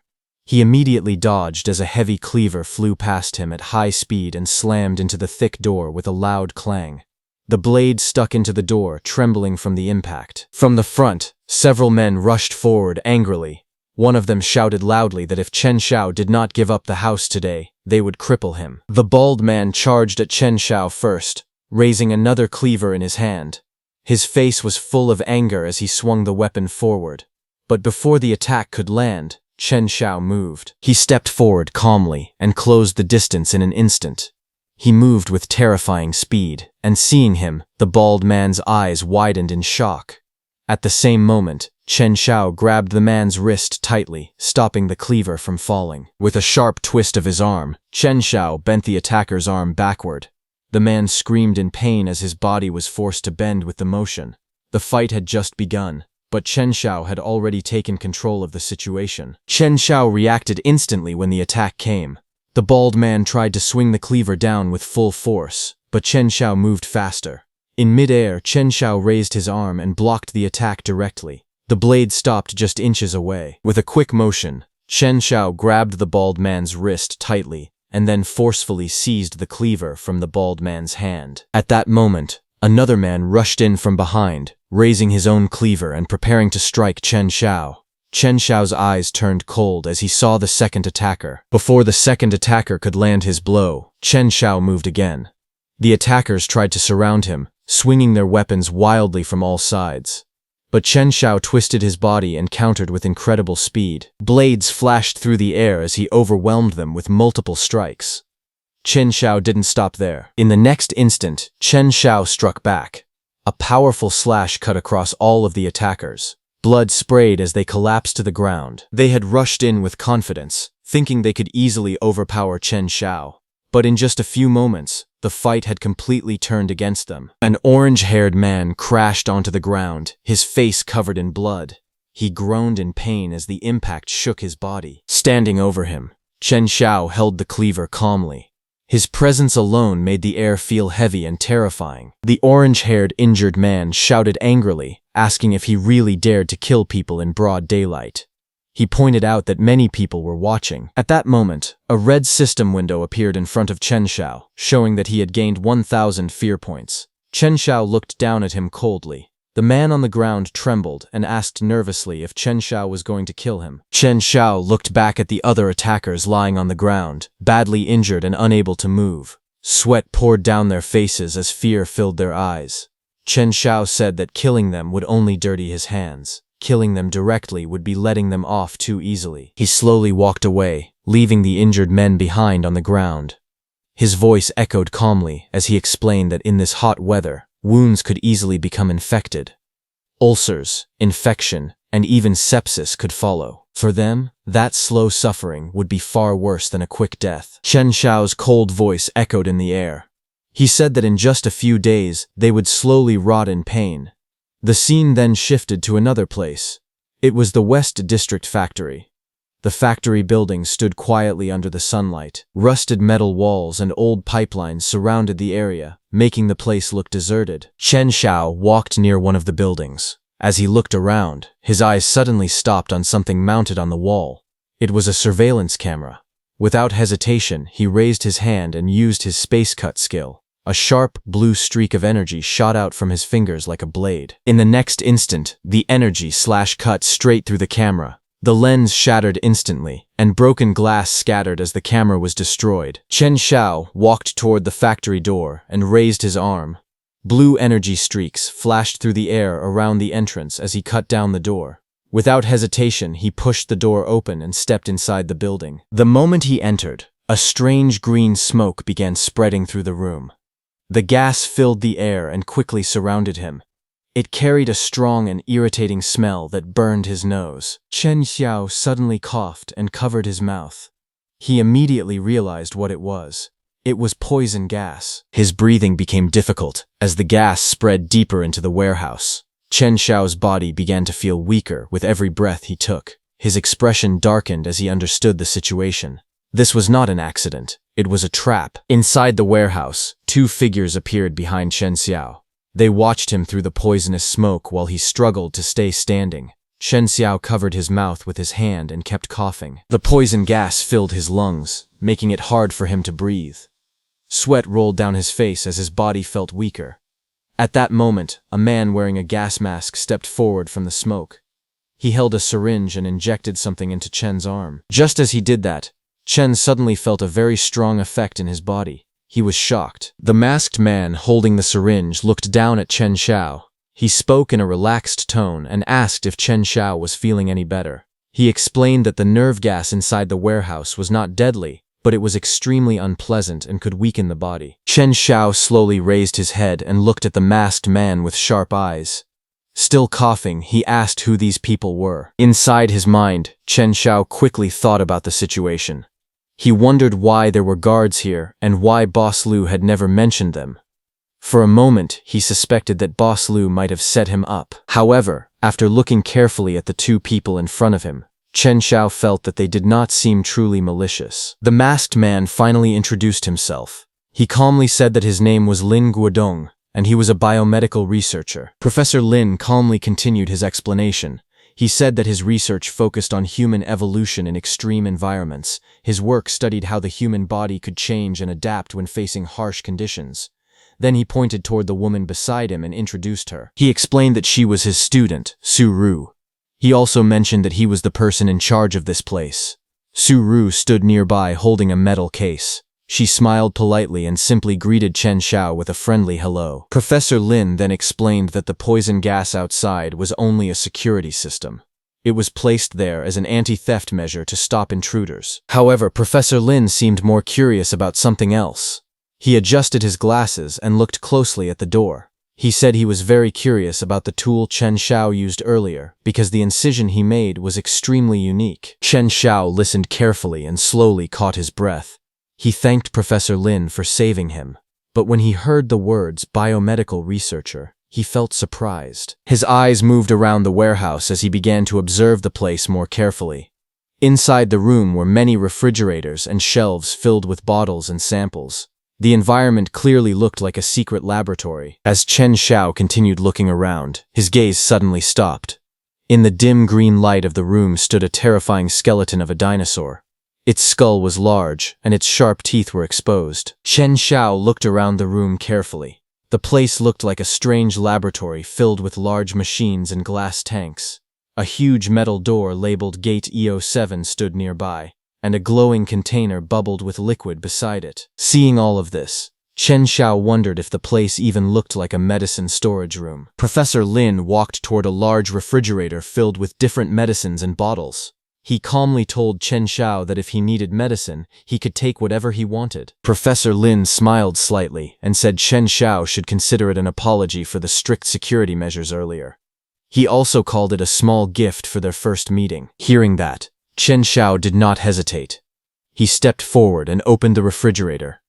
Inside were many kinds of medicines neatly arranged on the shelves. He began taking several bottles and boxes and placing them inside his backpack. Among them was a bottle labeled Baybacter, along with several other medicines and supplies. After packing what he needed, Chen Xiao closed his bag and looked back. He simply thanked Professor Lin. Chen Xiao walked toward the exit after finishing his business. Professor Lin stood quietly inside the building, watching Chen Xiao leave through the door. As Chen Xiao's figure slowly disappeared into the bright light outside, Professor Lin adjusted his collar slightly and smiled faintly. In a calm voice, he murmured that they would meet again. Outside, the evening sun painted the sky orange as birds flew across the sky above the tall buildings. Chen Xiao reached his apartment and pushed the door open. His body looked tired after everything that had happened.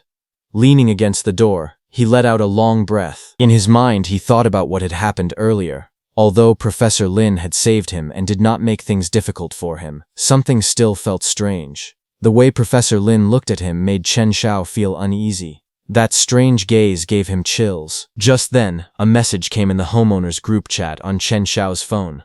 Someone in the group was asking desperately if anyone had antibiotics or hemostatic medicine. The message said they were willing to buy it at a high price. Seeing the message, Chen Xiao looked at the medicines he had just collected. He thought that the few boxes he had taken should work very well, but he quickly made a decision. He posted a reply saying that he had a few boxes, but they were not for sale. Very soon, the group chat exploded with angry messages. Several people started cursing at him. One man angrily called Chen Xiao a selfish villain. Another shouted that Chen Xiao was shameless and threatened that once they recovered, they would come to his door and kill him. Others also yelled at him and told him to just wait. At that moment, a red system window appeared. It showed that he had received anger plus 99, hatred plus 200, and jealousy plus 380 from the people in the chat. Chen Xiao then sat down by the door with his backpack beside him and quietly opened it. Inside were many kinds of medicine he had collected earlier. As he looked through the bag, his eyes suddenly stopped on something strange. There was a small device hidden inside. Chen Xiao's expression changed immediately. He realized what it was. It was a tracker. Chen Xiao stared at the small device in his hand, his eyes turning cold. He could not understand who had put the tracker in his bag, or when they had done it. The thought made his expression darken. But instead of panicking, he slowly calmed down. Looking out at the tall buildings under the evening sky, he gave a faint smile. If someone wanted to play a tracking game with him, then he would play along. He stepped outside quietly. In the alley, a white stray cat walked slowly along the ground, its golden eyes alert. Chen Xiao crouched down and gently grabbed the cat. The cat lowered its head, confused but not struggling. He spoke softly, asking the little guy to do him a favor. Carefully, he attached the tracker to the cat's fur. Then he told the cat to take it to the places it usually liked to go. The white cat let out a soft meow. Still not understanding what was happening, it jumped lightly out of the window and landed on a narrow ledge outside. It walked along the edge calmly, and then disappeared into the night. At the same time, inside a room, a laptop screen showed a city map. A red line moved across the map, tracing every step of the tracker's location. The path twisted and turned in strange patterns. Professor Lin, in a suit, sat in front of the laptop, staring at the screen. He frowned as he watched the unusual movement route. He could not understand it. The movement pattern made no sense. He wondered what Chen Xiao was doing. Meanwhile, messages kept appearing in the homeowners group chat. A young man shouted desperately, asking if anyone had medicine, anti-inflammatories, or fever reducers. He cried that his brother was dying and said no one could just refuse to save someone who was about to die. Another message appeared. A mother begged everyone for help. She said her child had not had clean water for 2 days. She asked if any kind person could spare a little. She even offered to trade her treasured picture books, saying everything was negotiable. Seeing all this, Chen Xiao remained calm. He looked at the messages without emotion and thought that it was the same old sympathy-baiting act again, just like in his past life. Chen Xiao looked at his phone with a cold expression. He remembered that in his past life, she had used this same trick to gain many benefits from others. Pretending to be pitiful had worked well for her before. A message suddenly appeared in the homeowners group. It was the same girl. She tagged Chen Xiao and mocked him, saying that he had stockpiled so many supplies and asking if he planned to take them into his coffin. They accused him of pretending to be dead while a child was dying of thirst. They called him cold-blooded and selfish, and said a man like him deserved to stay single forever. Seeing this, Chen Xiao's face did not change. He thought she was ridiculous. It was not his child, so why should he take responsibility? But he remained calm. He said that hypocrisy and moral blackmail would not work on him. Then he exposed the truth. He tagged Wang Wei in the group and said that Wang Wei had stockpiled 3 boxes of water and 2 boxes of canned food. He told her to bring them out and share first. He added that whatever Wang Wei shared, he would match double. Saying that, he attached some CCTV images. Seeing this, the atmosphere in the group instantly changed. On the other side, Wang Wei stared at her phone in shock. Her eyes widened as she realized Chen Xiao had actually installed cameras in the hallway. She could not believe it. She thought she had been very careful, yet she had still been caught on camera. New messages quickly appeared in the homeowners group. They exposed Wang Wei, saying that she had secretly hidden a large amount of water. Others immediately reacted and demanded that she bring it out and share it with everyone. The situation escalated fast. Outside her door, several men gathered in the hallway. They held weapons in their hands. One of them gripped a bat, and another carried an axe. Their faces were filled with anger. Without hesitation, they began smashing the door. The axe struck the wood hard, sending pieces flying as the lock cracked under the force. Inside the apartment, Wang Wei panicked. Sweat formed on her face as she realized what was happening.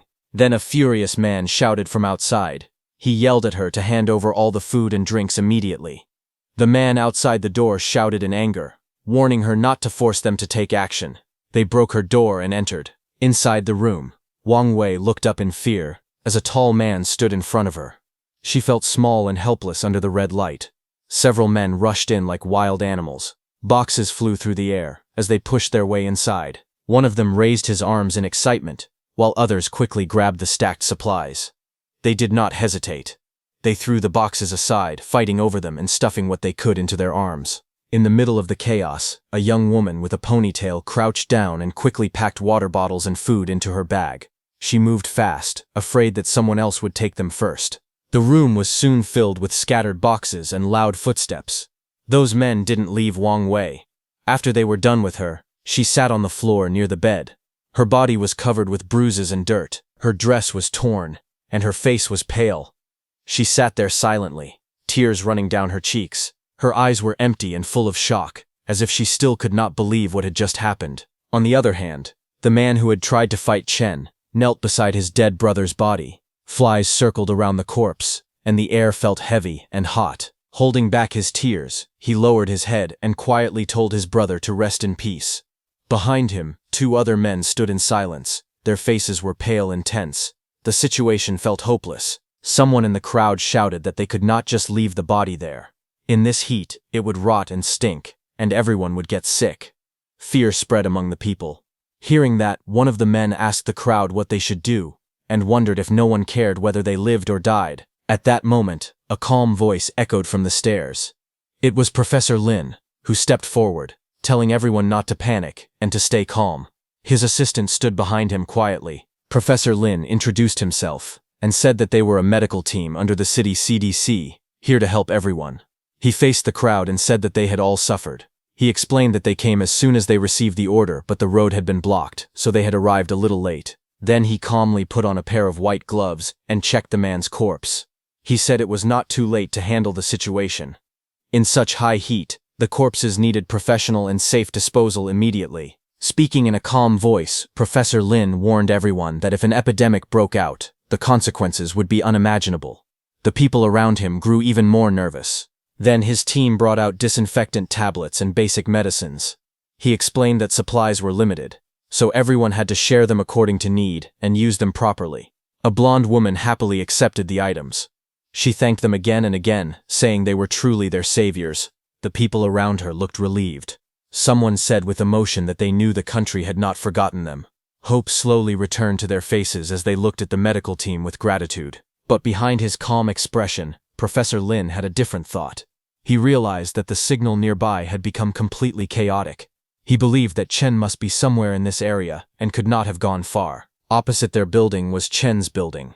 Chen stood by a window, looking toward the nearby building. He suddenly noticed a crowd gathering. From there, he recognized Professor Lin. He was shocked and wondered why Professor Lin was there. Chen lowered his gaze slightly, his red eyes turning sharp with suspicion. A thought crossed his mind. He wondered if Professor Lin was tracking him. Suddenly, his phone vibrated. He stiffened and quickly pulled it out. On the screen, a message appeared at 11:46, telling him to watch out for that doctor. Chen's eyes narrowed as he read the words. The warning made his expression grow serious. He frowned slightly and questioned who had sent the message. He had no idea where it had come from. Holding the phone tightly, he walked toward the window. Sunlight poured into the room, but his face remained tense.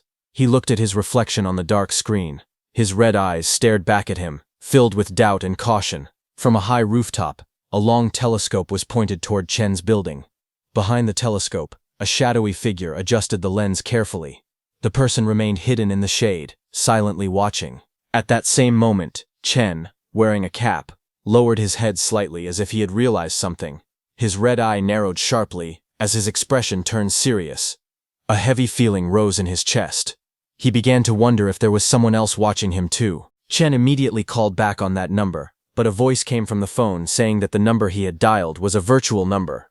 Hearing that it was a virtual number, Chen realized that he could not call back. He understood that the sender was hiding their identity on purpose. Holding his phone tightly, his expression turned serious. He wondered if the message was just a reminder, or if someone wanted to use him to deal with Professor Lin. His red eyes grew sharp as he thought deeply. Outside, in front of the apartment building, several people were gathered. Professor Lin stood calmly among them. Someone said that thanks to Professor Lin's help, Nothing terrible had happened. In this hot weather, if the bodies had been left for too long, something bad would have occurred. Professor Lin gave a small smile. He said that this was all he could do. He told everyone to be careful of heat stroke and to come to him anytime if they felt unwell. From a balcony above, Chen watched everything quietly. His red eyes narrowed as he stared at Professor Lin, his face filled with doubt and suspicion. He quietly observed Professor Lin standing among the residents. His eyes fell on the professor's coat. There were dark marks on it. He narrowed his eyes and thought that the stains looked like blood, but at the same time they also seemed like some kind of dried chemical reagent. His heart grew uneasy. In his memory from his past life, shortly after the heatwave began, so-called medical teams had appeared in certain areas. They claimed they were preventing an epidemic and collected blood samples from residents. Not long after that, many strong and healthy people mysteriously disappeared. The memory made his suspicion even stronger. Back in the present, Professor Lin showed a faint smile. His expression was calm and gentle, but there was something cold hidden behind his eyes. Later, he put up a large notice on the bulletin board downstairs. The announcement said that to prevent heat stroke and related infectious diseases, a free health check station would be set up starting tomorrow. It would provide basic physical exams, wound treatment, and nutrition. The location would be underground parking lot 3. Residents could also collect an extra bottle of water. 2 men read the notice and felt grateful. One of them said there was even free water and that Professor Lin was truly a good person.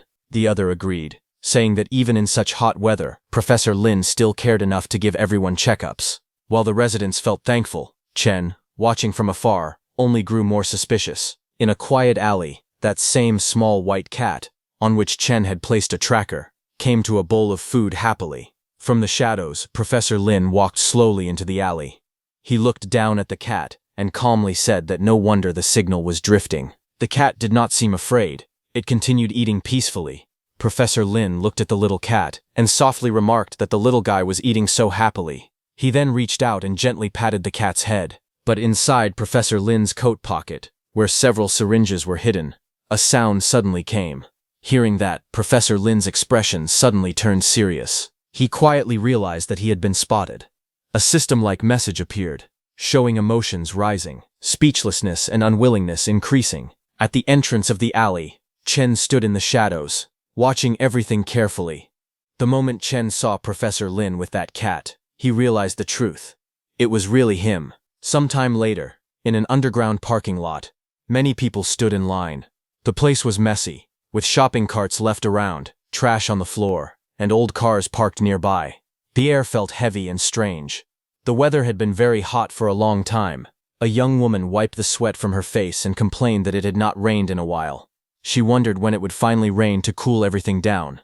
Someone replied that it was actually cooler inside the building. Inside a small area set up like a registration desk, Professor Lin sat there with his assistant. He asked the man sitting in front of him for his name, age, and whether he had felt any recent physical discomfort. An elderly man with a tired face sat across from him. He answered slowly that his name was Chen Day. He was 76 years old. He said he had no recent discomfort, but his blood pressure had always been high. Not far away, Chen, wearing a hoodie, leaned against a pillar, quietly watching everything. His expression was cold and serious as he observed the scene from the shadows. As the test began, the elderly man looked confused. He asked why they also needed to draw blood. Professor Lin calmly held the man's arm and said there was no need to worry. He explained that it was just a routine check. Saying that, he took the old man's blood in a small tube.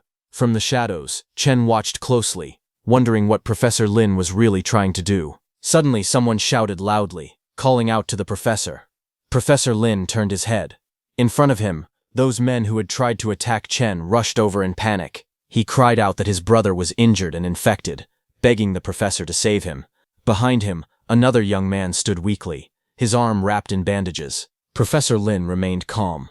In his hand, he held a small bottle filled with light blue liquid. The label on it read, T7 Prototype. Professor Lin held up that small bottle and explained calmly that it was a new type of broad-spectrum enhancer. He said it could speed up wound healing and help resist infection. The injured young man stood beside the table, his arm wrapped in bandages. Without hesitation, the injection was given. The blue liquid slowly entered his body. After finishing, Professor Lin adjusted his glasses and told him to rest well for a couple of days. He assured him that he would recover soon. The blond young man, sweating nervously, lowered his head and thanked Professor Lin sincerely. For a moment, he stayed silent, his eyes changing slightly as if his mind went blank. Professor Lin also looked at that blond man as if analyzing something. From a distance, Chen watched everything closely. His gaze was sharp and serious as he wondered what exactly Professor Lin was observing. As that blond man and his companion walked outside at night, their leader looked at them. The blond man asked if he was okay. The blond man's face suddenly turned pale, his body began to tremble. He grabbed his arm and said weakly that his bones felt like they were burning. He said it hurt very badly. The pain quickly became worse. He let out a painful cry. Under his skin, red veins began to spread wildly. They crawled across his arm and up toward his face. His eyes slowly turned red, glowing with a strange light. A strong force burst out from his body. Green energy swirled around him as he threw his head back and screamed. Seeing this, their leader panicked and shouted, asking what was wrong with him. Something was clearly happening to him, and it was far from normal. That blond man suddenly grabbed his leader by the collar and lifted him up. The leader shouted loudly, calling out to him. His face was full of anger as he demanded to know what was wrong with him. The leader struggled and tried to pull his hand away. In a shaking voice, he asked if the blond man was confused. He told him to let go, and reminded him that he was Zheng Qiang, his boss. Hearing that only made the blond man angrier, with red eyes and veins spreading across his skin. He asked coldly if he remembered the last time he pushed him out to block a knife. He asked why he did not think about being his boss back then. Without hesitation, he threw Zhang Qiang to the ground. Zhang Qiang hit the floor hard and groaned in pain. Suddenly that blond man's eyes glowed red as he turned his head sharply and shouted, asking who was there. In the distance, Chen, in a black hoodie, stepped forward calmly. The blond man immediately recognized him and shouted in surprise that it was Chen Shao. That blond man rushed forward like a wild beast. His red eyes burned with anger, and the veins on his body stood out as his strength exploded. He swung his arm down fiercely, trying to crush Chen Shao with one heavy blow. Chen Shao calmly stepped to the side and dodged the attack. As he watched, he noticed that the blond man's strength had increased by more than 3 times. However, his joints looked stiff, and his movements were simple and straight. His attack path did not change at all. Chen Shao realized that this was not a normal drug reaction. That blond man roared and attacked again, leaping high into the air and crashing down toward Chen Shao. But Chen Shao remained calm. Dark purple energy gathered around his hand as he crouched low, waiting for the right moment. In his heart, he decided that this would end here. His eyes turned red and black energy flowed across his face as he prepared to strike back. Chen Shao moved with lightning speed and struck that blond man with purple-black energy flowing around his hand. That blond man, who looked more like a monster than a human, was stunned when the purple energy strike hit him. With a single slash, Chen cut his neck in 2. In the next second, that blond man's head fell on the ground. Tears ran down from his red eyes as he lay there, unable to move. Chen Shao looked at him for the last time before returning to his house. As he left, the alley became empty. The sky was turning dark with sunset light. A few minutes later, Professor Lin approached the area. The sound of footsteps echoed in the alley. He looked at a device and frowned. He wondered why the positioning signal had stopped at this place again. He remembered that a nanorobot tracker had been placed in the reagent, so there should not have been any problem. The signal had been normal just a moment ago. He felt that something was clearly wrong, but when he arrived at the quiet alley where he had received the last signal, he suddenly stopped. Sweat ran down his face, and his eyes widened as he looked ahead. In front of him, that blond man he had injected with nanorobots was lying dead with his neck cut in 2, and beside him, Zhang Qiang was sitting against the wall, badly injured. Professor Lin froze for a moment, shocked by the scene. Slowly, he took out a tablet and checked the data. After reading it carefully, he thought that his T7 prototype agent, which he had injected into that blond man, had caused too much stimulation, leading to a nervous breakdown. But that alone should not have caused death. Frowning, he stepped closer to the body. He crouched down and examined the wound. There was a deep cut on the victim's back. Seeing that, his expression grew serious, and he remembered seeing a similar case before. The fatal wound on Lai Feng's body had looked the same. Even the cut marks on the broken door lock that day had been neat and precise. He connected all of that to Chen, and thought that there had been no equipment and no weapon at the scene, yet Chen had been able to leave such perfect cuts. That was not something an ordinary person could do. He slowly lifted his head and smiled. When he had first seen Chen that day, he had felt that Chen was unusual. Now he was sure he had not misjudged him. He thought that perhaps Chen really had what he had been searching for. At that moment, the injured Zhang Chang coughed painfully. He bent forward, blood at the corner of his mouth, struggling to breathe in the fading sunset light. Professor Lin knelt beside the injured Zhang Chang and told him not to move. He said the injuries were serious and that his lungs might be bleeding. Zhang Chang looked up weakly and called out to Professor Lin, asking why he was there and begging him to save him. He mentioned that blonde man and weakly asked what had happened to him. Professor Lin said he was sorry about his friend. He showed a picture of Chen Xiao on his tablet and asked if Zhang Chang knew him. He said the matter regarding his friend might be related to that person. He explained that only by finding Chen Xiao could they learn the truth and stop more people from getting hurt. Zhang Chang nodded slowly. He said he knew where Chen Xiao lived and could tell him. Hearing that, Professor Lin gave a small smile and told him not to worry. He said he would handle everything. He told Zhang Chang that he needed professional treatment right away and that his laboratory had the best equipment. Professor Lin told the injured Zhang Chang that for now he should go to his laboratory to rest and recover. Zhang Chang placed a hand on his chest and thanked Professor Lin again and again, feeling grateful for his help. Soon, they arrived at the laboratory. The hallway was quiet and filled with medical equipment. Zhang Chang, now sitting in a wheelchair, looked worried. He said he felt sorry for troubling Professor Lin. He could not understand how his blonde friend had suddenly become like that. He had been fine before. He had just finished an injection at Professor Lin's place and had not even walked a few steps before something went wrong. Then it struck him. He repeated that his blonde friend had just finished the injection, and then everything changed. He understood everything. Professor Lin also realized that Zhang Chang now knew. He explained to him that it was an extreme rejection reaction to the reagent. It was very rare. He assured him that they would examine everything carefully and then arrange the best treatment for him. Professor Lin stood in front of the closed laboratory doors while the injured Zhang Chang sat behind him in a wheelchair. The young man quietly repeated the words rejection reaction in his mind. Feeling uneasy, he hesitated and asked if he could just go home to rest instead. He said he only needed some antibiotics. Professor Lin did not answer directly. Instead, he used a card to unlock the laboratory door with a soft beep. Inside the lab, the atmosphere felt cold and tense. A shadowy assistant stood behind Zhang Chang, placing a firm hand on his shoulder. Professor Lin calmly told Zhang Chang to be quiet, for the sake of science and for his own good. Zhang Chang's eyes widened in fear. He tried to protest and shouted for them to stop. But before he could do anything, a sharp cry escaped from his mouth as pain and panic filled the room. The heavy metal doors were tightly shut. Above them, a sign clearly read, "In isolation." From inside the room, painful screams echoed again and again, hitting the cold walls and spreading through the hallway. On the other hand, Chen Xiao lay on a sofa in his room. Moonlight shone through the window, casting a pale light over his face. He stared at the ceiling quietly, his mind restless. He frowned and wondered what Professor Lin Guodong was really trying to do. But suddenly, his eyes grew sharp as his house's doorbell rang. Chen pressed a button on the control panel to see who it was. To his surprise, Professor Lin's face appeared on the monitor. He wore glasses and had a calm smile. He looked straight at the camera and politely asked if this was Chen Xiao. He introduced himself as Professor Lin and asked if they could have a chat.